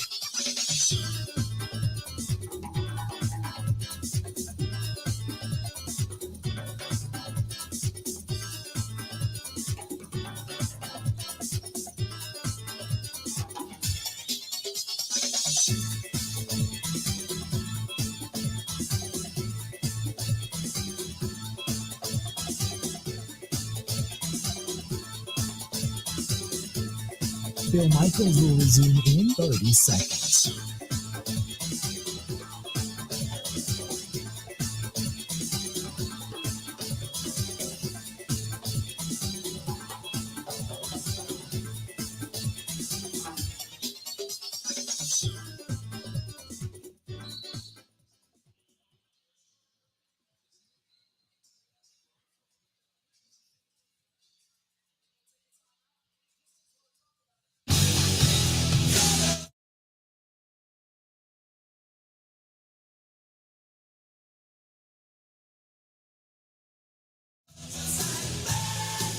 Good evening. We are broadcasting live down here at the Mecca Sports Bar and Grill. It's the Bill Michaels Huddle. We are brought to you by our friends at Bud Light, the official beer sponsor of the Bill Michaels Sports Talk Network, and they're giving away tickets to the Bucks just across the Deer District from us.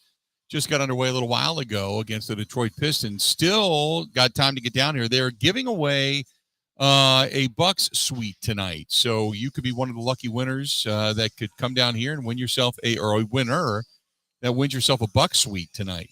So, which is for 12 people, I believe, and free food, beverages, we'll say. That's the way to go. They're giving that thing away here tonight. So come down and get registered for that until 8 o'clock this evening. If you're in the Milwaukee area within the sound of my voice, come on by and get yourself registered. In the meantime, Aaron Rodgers met with the media just a little bit earlier today. I wanted to drop in on some of this and take a listen to it. So let's take a listen to what Aaron Rodgers had to say in talking with the media about the non-trade that didn't happen. And we saw Khaled got activated back to the roster. If he's on the field this weekend, what can he provide? Who got activated? Khaled Hill. Oh, awesome. No, I didn't know that. No, but thanks for telling me. I like Kylan. He's a good kid. It's been a long road to recovery for him, so happy he got a chance to get back. We saw AJ get banged up in the game. We need 2 running backs in this league. So we'll see. I don't know what kind of package. I'm sure they'll have him on teams. But he's a talented guy. He's made some good runs in practice. Looks like his leg's feeling good. I'm excited for the kid to get back on the field. Aaron Devonta used to tell us he never got his hopes up around the trade deadline because he knew how this organization normally operates. Does that happen with you? And did you maybe get your hopes up a little this year just because of the stage of the career that you're at and how bad it seemed you guys needed a wide receiver? My hopes are always up in life. I'm an optimistic person.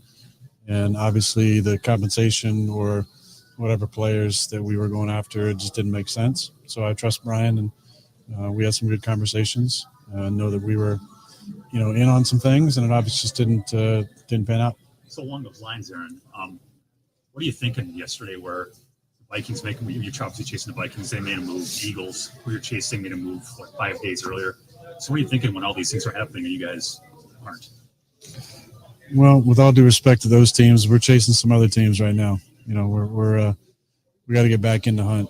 Those teams are out front right now. So I'm worried about our guys that we got in the locker room. Obviously, there's more trades. Like I said in Pat's show yesterday, there's more trades in 2022 than there were in 2005. That's kind of the trend of the league, as you're seeing some teams offload guys maybe in last years of contracts or guys they don't think they're going to bring back. Like I said, I know that we were in on some guys and liked a few, but it just didn't work out. So how can this team get better from it? Well, we need our guys to play it just a tick higher, I think, all of us. That's what we did in 2016. It wasn't like we really added anybody to the mix. Now, we did get Cookie back from some injuries. So we got to, hopefully get 9 and 13 back this week. Got to be a couple more weeks.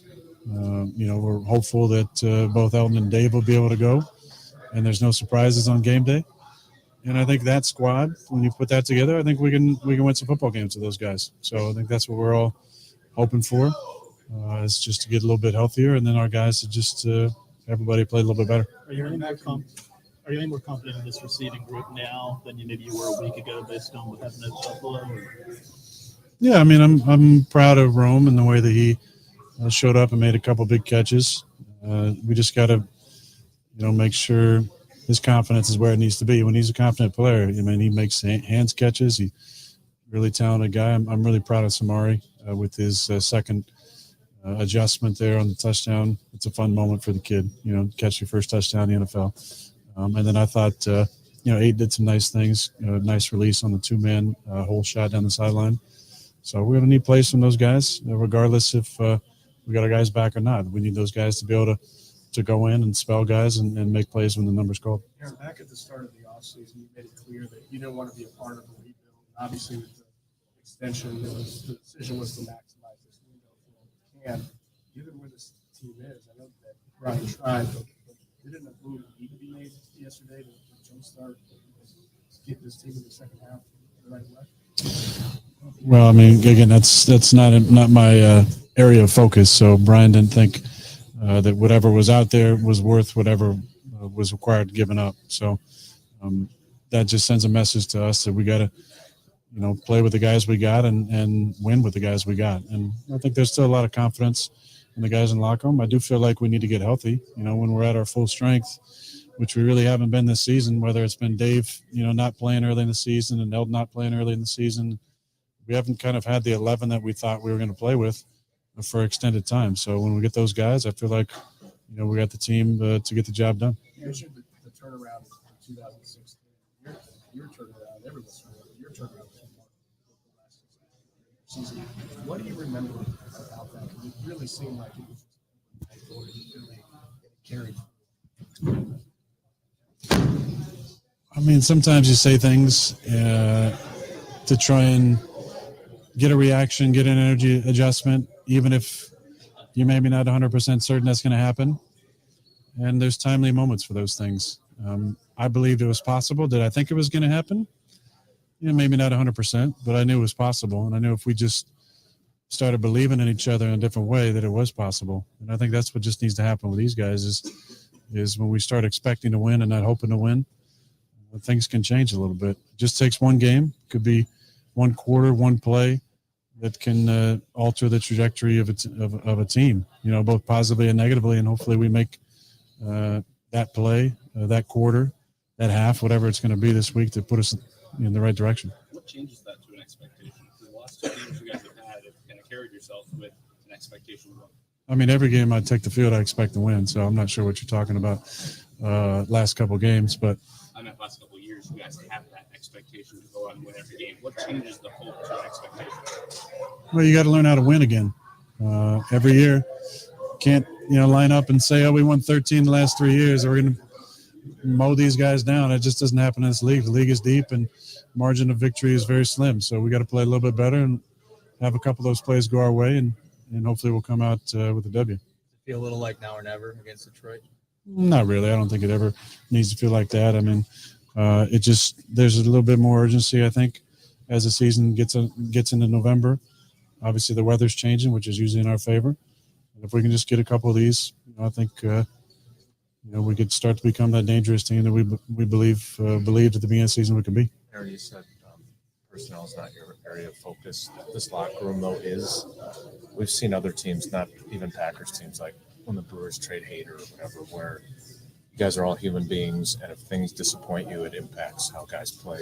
What is your approach with these guys after the trade deadline where you don't add anyone to kind of make sure that there is that positivity and optimism and energy? Because I'm guessing there's a few guys in here that thought you needed to add somebody and you didn't.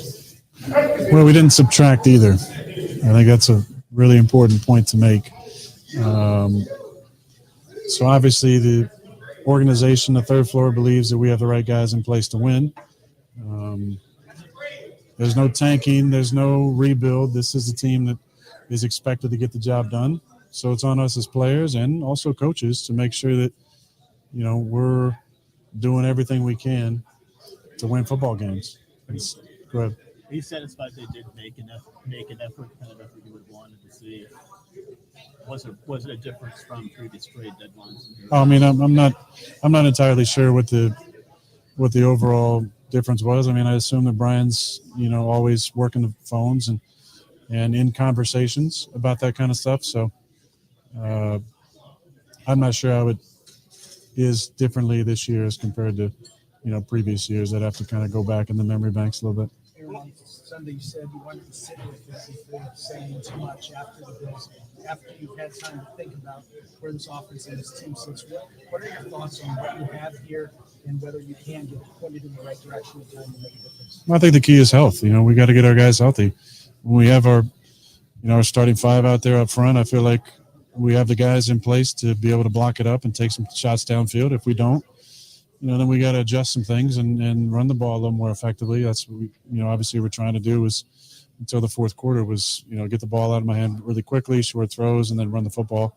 But in order to win, we're going to have to find ways to push the ball down the field. Going back to 16, were there any signs that were maybe invisible to us that you saw before the turnaround that was going to happen? And conversely, have you picked up on any signs, noticed anything that has given you belief that's going to happen again?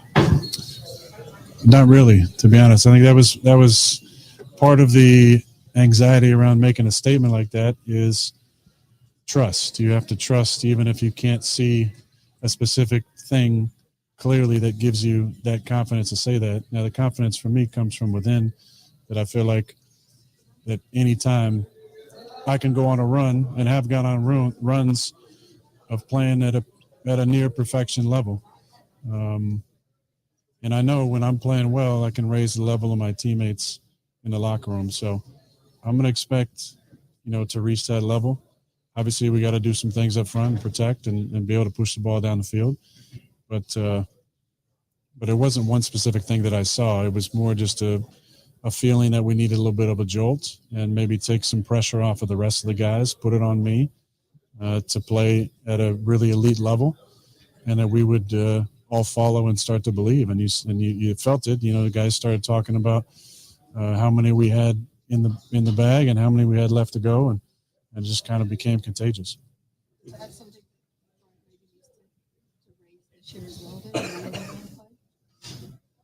I mean, I'm always critical of myself, and I always feel like I can do things better.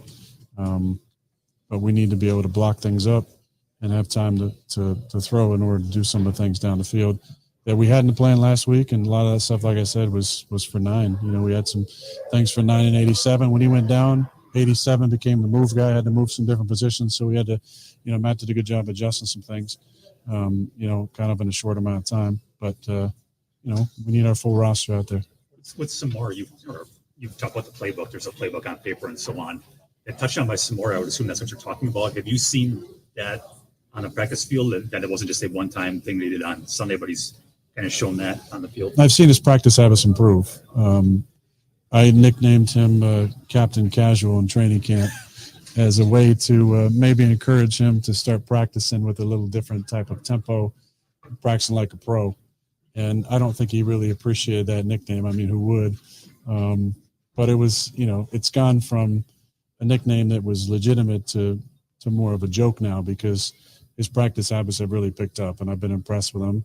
You know, I had a conversation with him about how I thought it was legitimate and needed to be a sure thing that he was suiting up by midseason and playing meaningful minutes for us, because I felt like his ability level is that.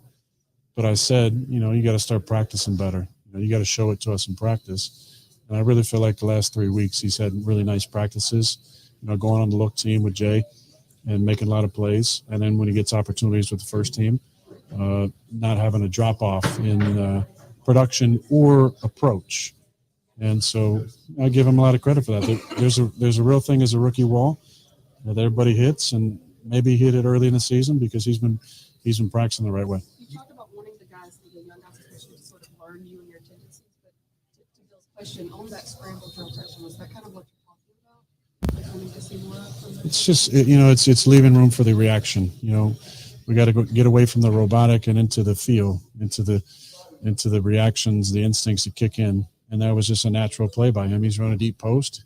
He sees me kind of move to my left, comes out of it, and makes the play for a touchdown. So we're going to need some of that. You know, obviously we like to play on time, but there's off-schedule plays need to be made, and we got to make the right reaction. And that was a great reaction by him.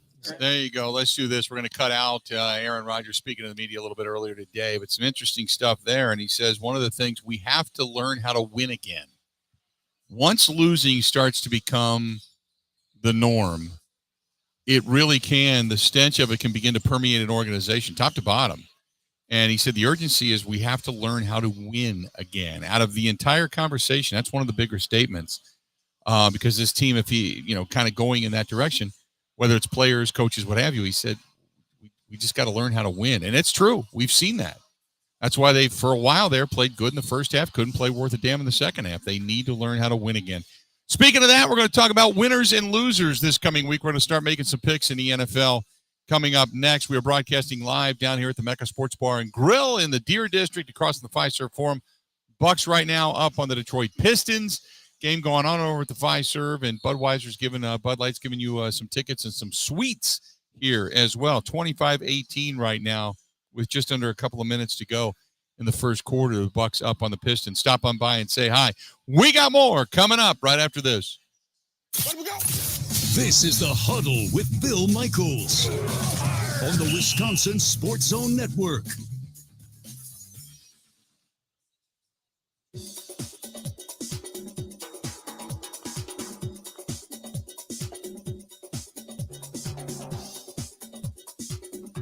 Bill Michaels will resume in 5 minutes.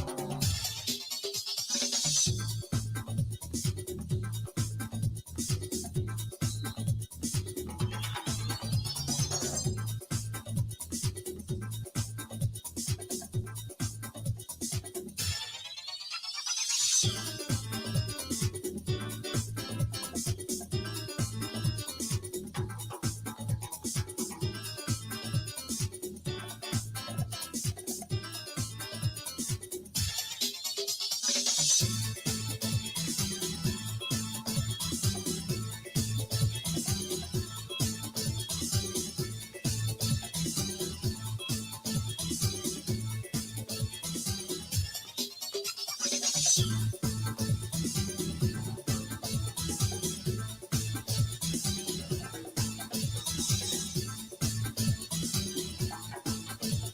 Michaels will resume in 4 minutes.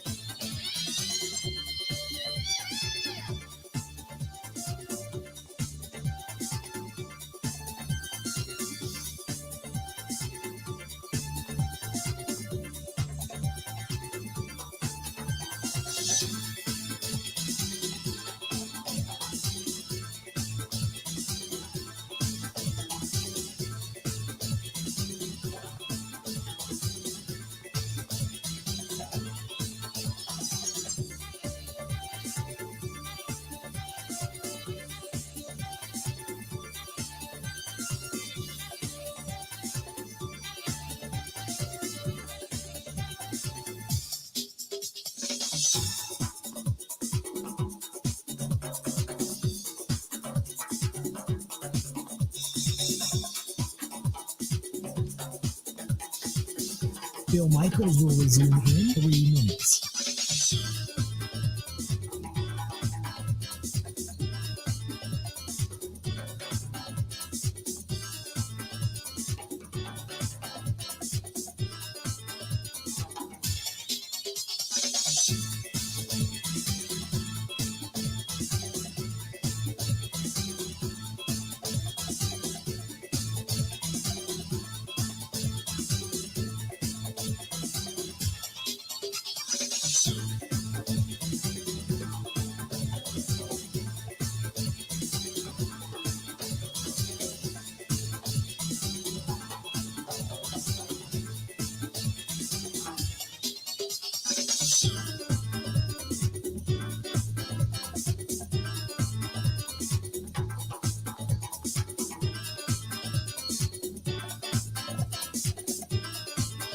Bill Michaels will resume in 2 minutes.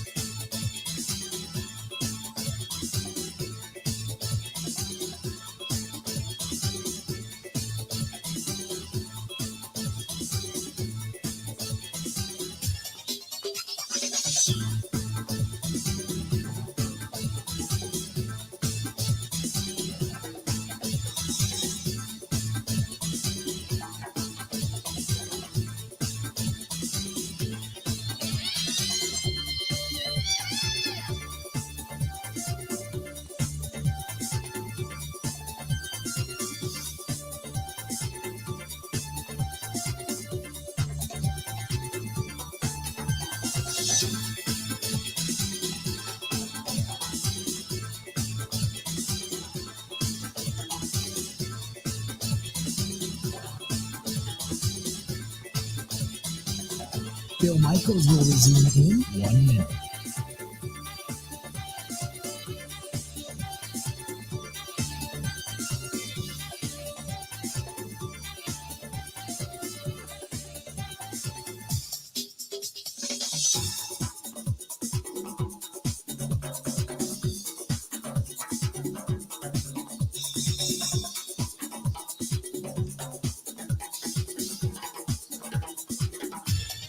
Bill Michaels will resume in 30 seconds.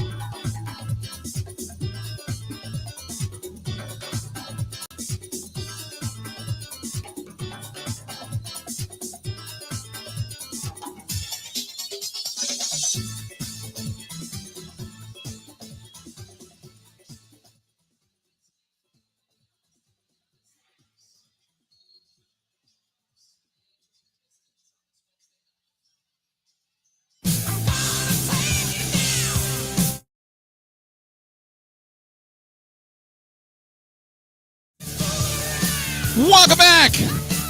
Good to have you. We are broadcasting live in the Mecca Sports Bar and Grill. We're inside the Deer District.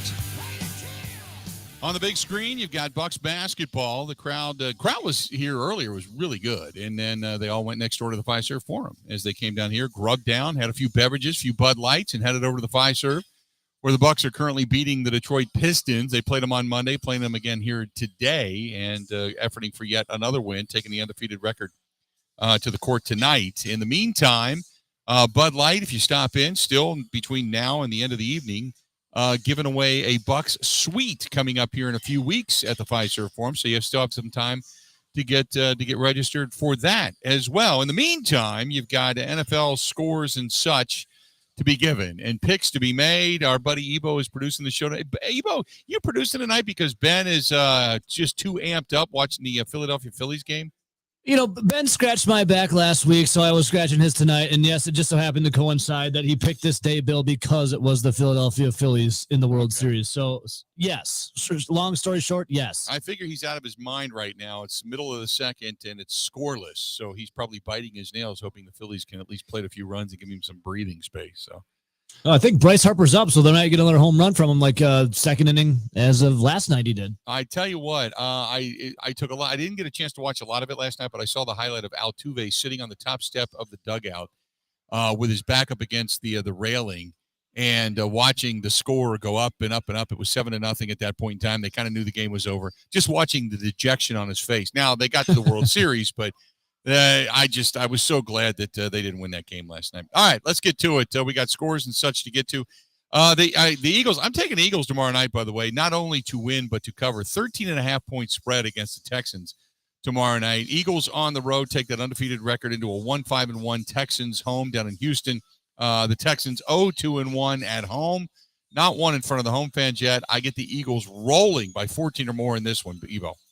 Yeah, I'm taking the Eagles. And this 13.5, that's a lot of points. Eagles are the best team in the NFL, though. 13.5 is hard for me to take. I just say the Eagles are going to move to 8-0, and we'll have a happy Ben Kenny Friday.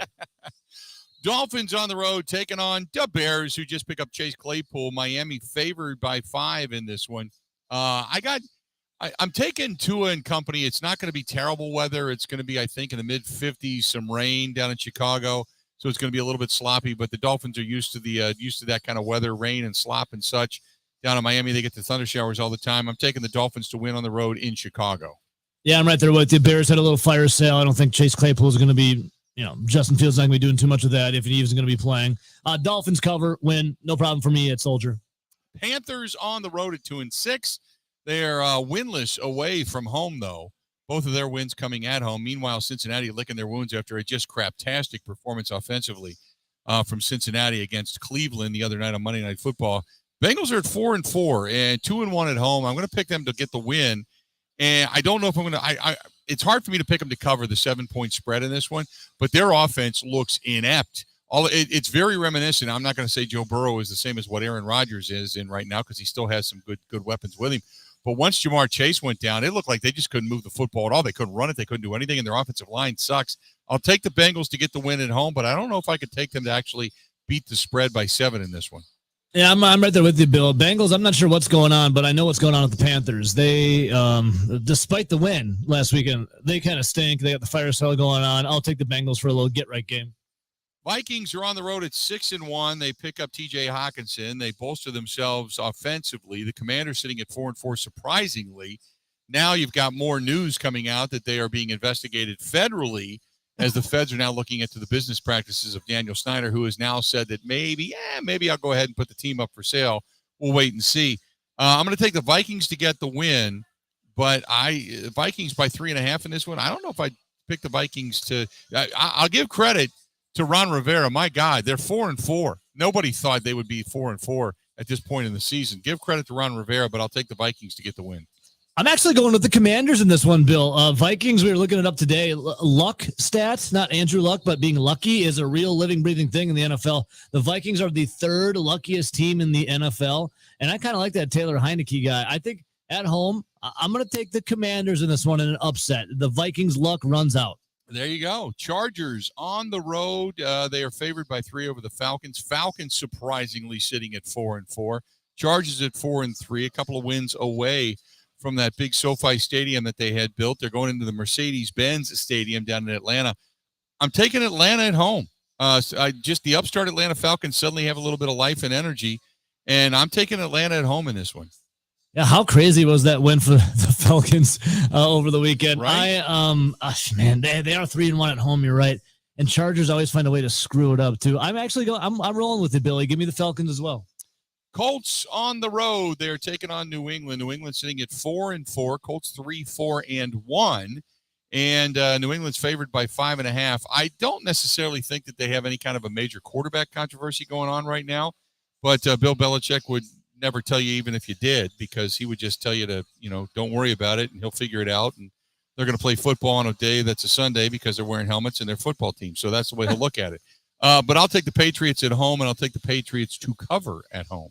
Yeah, I don't really care for the Colts. They're, Bill Belichick, one of the greatest minds in the NFL. And you're right, his press conferences are so funny, but they figure a way to get it done. I'll take the Pats. There you go. Let's do this. We're going to step out. We'll take a quick break. We'll come back. We'll go through the second half of the NFL schedule. Bucks right now over at the Fiserv, 33-28, up by 5 with just under 9 minutes to go in the first half over at Fiserv Forum. We are brought to you by our friends at Bud Light, which they're here tonight inside the Mecca, and they're giving away a suite. So if you come in, it's free to register, by the way. Just walk through the door, ask for some of the registration slips, and you can get registered to win a Buck suite. Compliments of our friends over there at Bud Light, the official beer sponsor of the Bill Michaels Sports Talk Network. We got more of the Bill Michaels Huddle coming up next. This is the Huddle with Bill Michaels on the Wisconsin Sports Zone Network.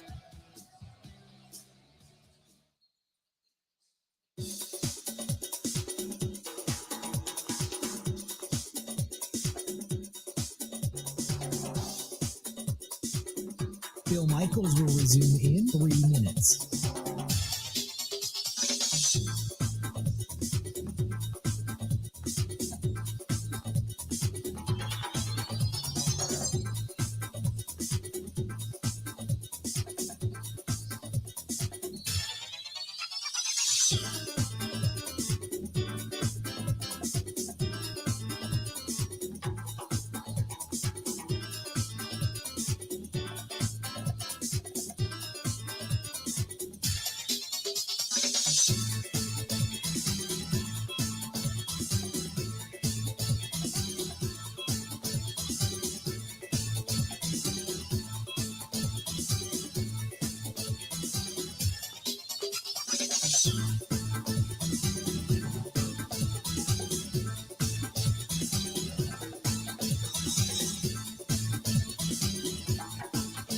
Bill Michaels will resume in 2 minutes.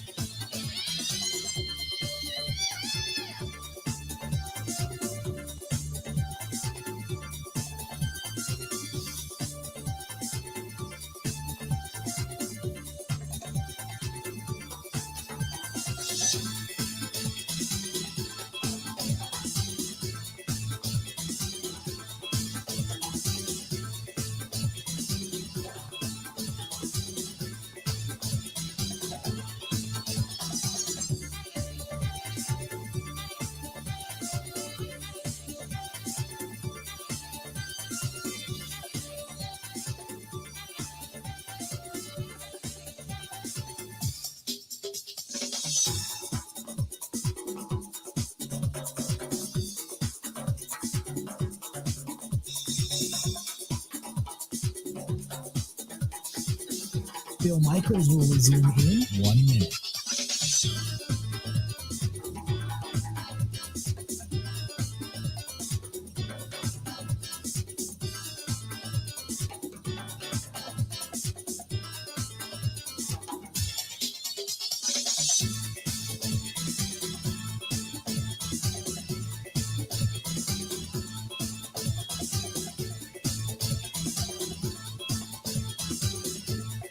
Bill Michaels will resume in 30 seconds.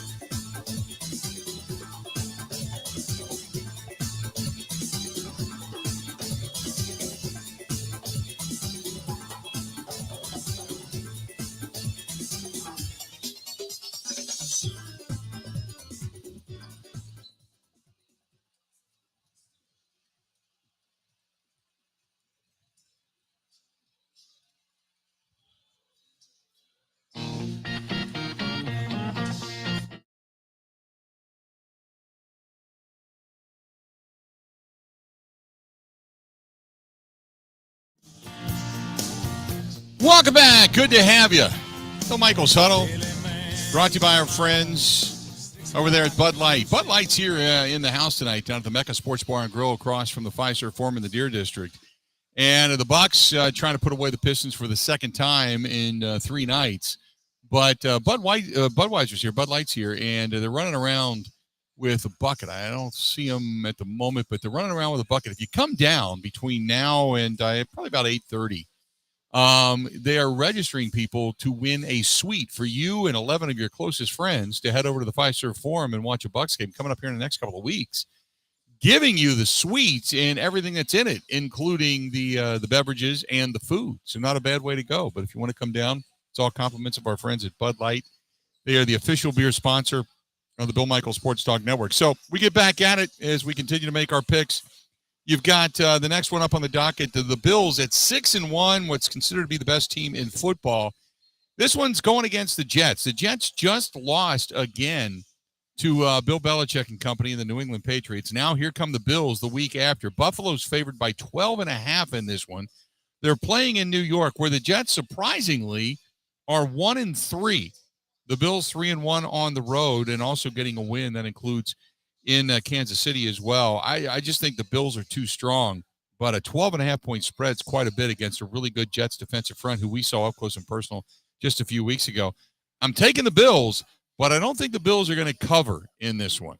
Evo, do you take the Bills and to cover, or do you just take the Bills to get a win, or do you get crazy with me and go in favor of the Jets?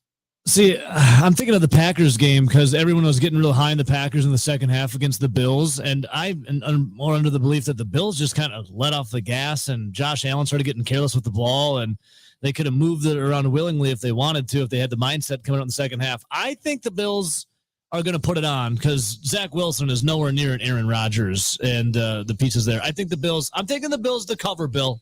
I'm going to do that. All right. I'm going to get a little nuts. Get crazy. There's nothing wrong with that.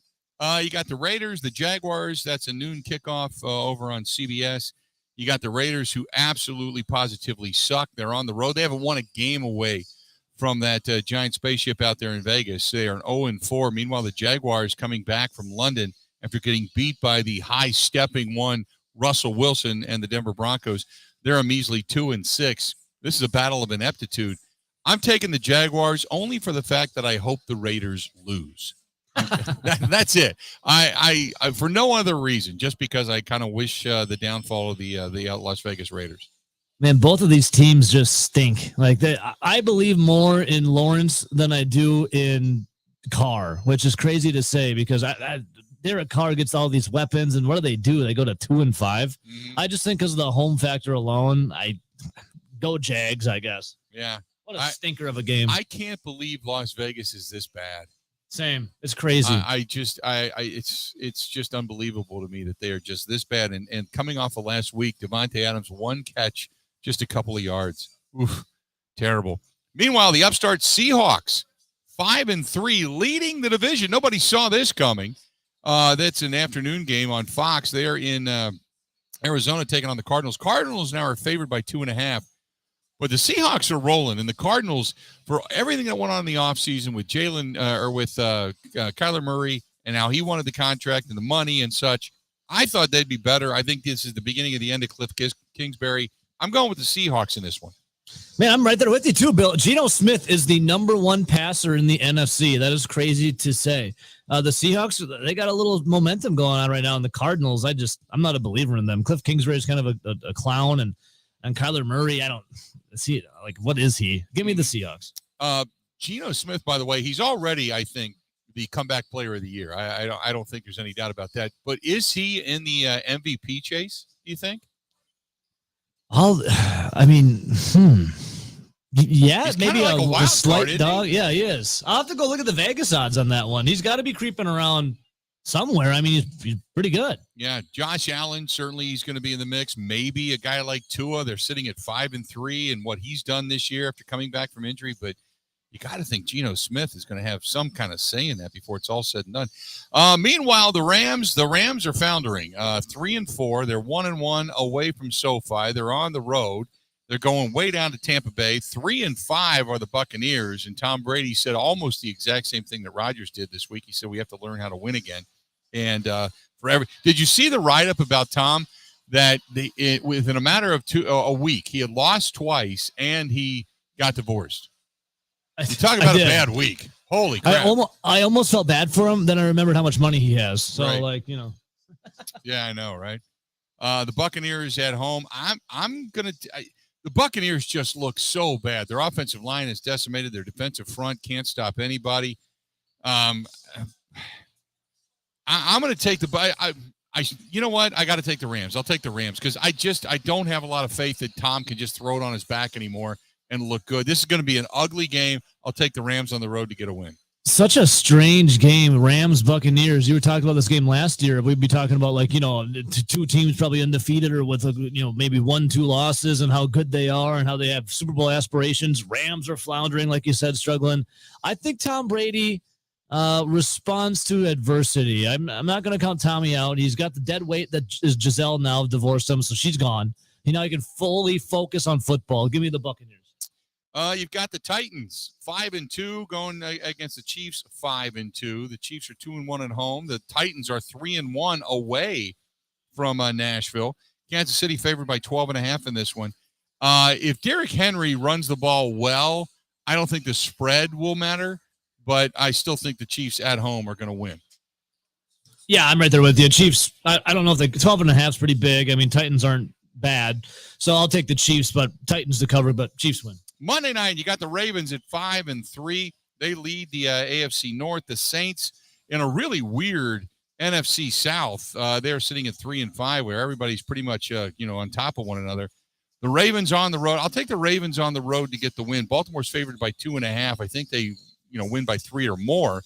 But I don't have any belief in the Saints. But Andy Dalton's at least found somewhat of a resurgence in how to be a quarterback down in New Orleans, but I'm still going to take the Ravens on the road.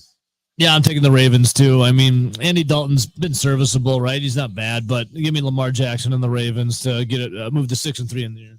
Then we know the next one on the docket. The Lions at 1-6. They're 1-3 at home. The Packers, believe it or not, are favored probably the last time this season, unless they face a bad or a worse Chicago team or a bad or a worse Detroit team. But the Packers are favored by 3.5.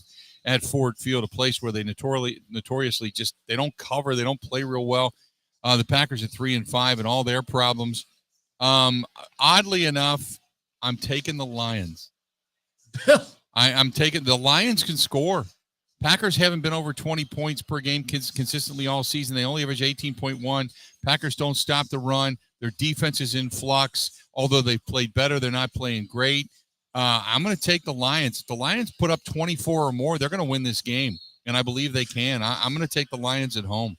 Can you imagine what Monday is going to be like on the airwaves if that happens? It's going to be like you're going to be taking shells, Bill. It's going to be crazy. I'm taking the Packers here just because you have to. And it's the Detroit Lions. I know it's Ford Field, and Mike Clemens talking earlier today or tonight, I should say, about all their trick plays they have up their sleeves. If the Packers can't beat the Lions in this very huge game coming up for the plight of their season in the playoffs, then it's officially over. But I will take the Packers in a desperation must-win game. Do you think the Packers should have made a move?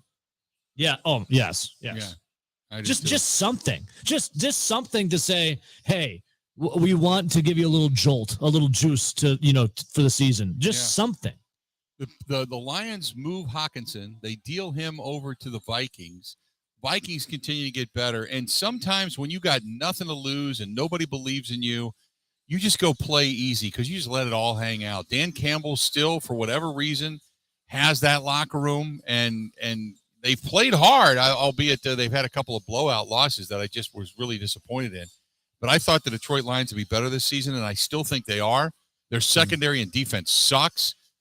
So if the Packers don't get right against this defense, they never will. I don't even know what to say, but I got a terrible feeling about doing the post-game show on Sunday and coming in here on Monday that we are going to be talking about the post-mortem of the 2022 season, the final nail in the coffin, and will heads be rolling? And then let me ask you real quick, because I know we only got about a minute.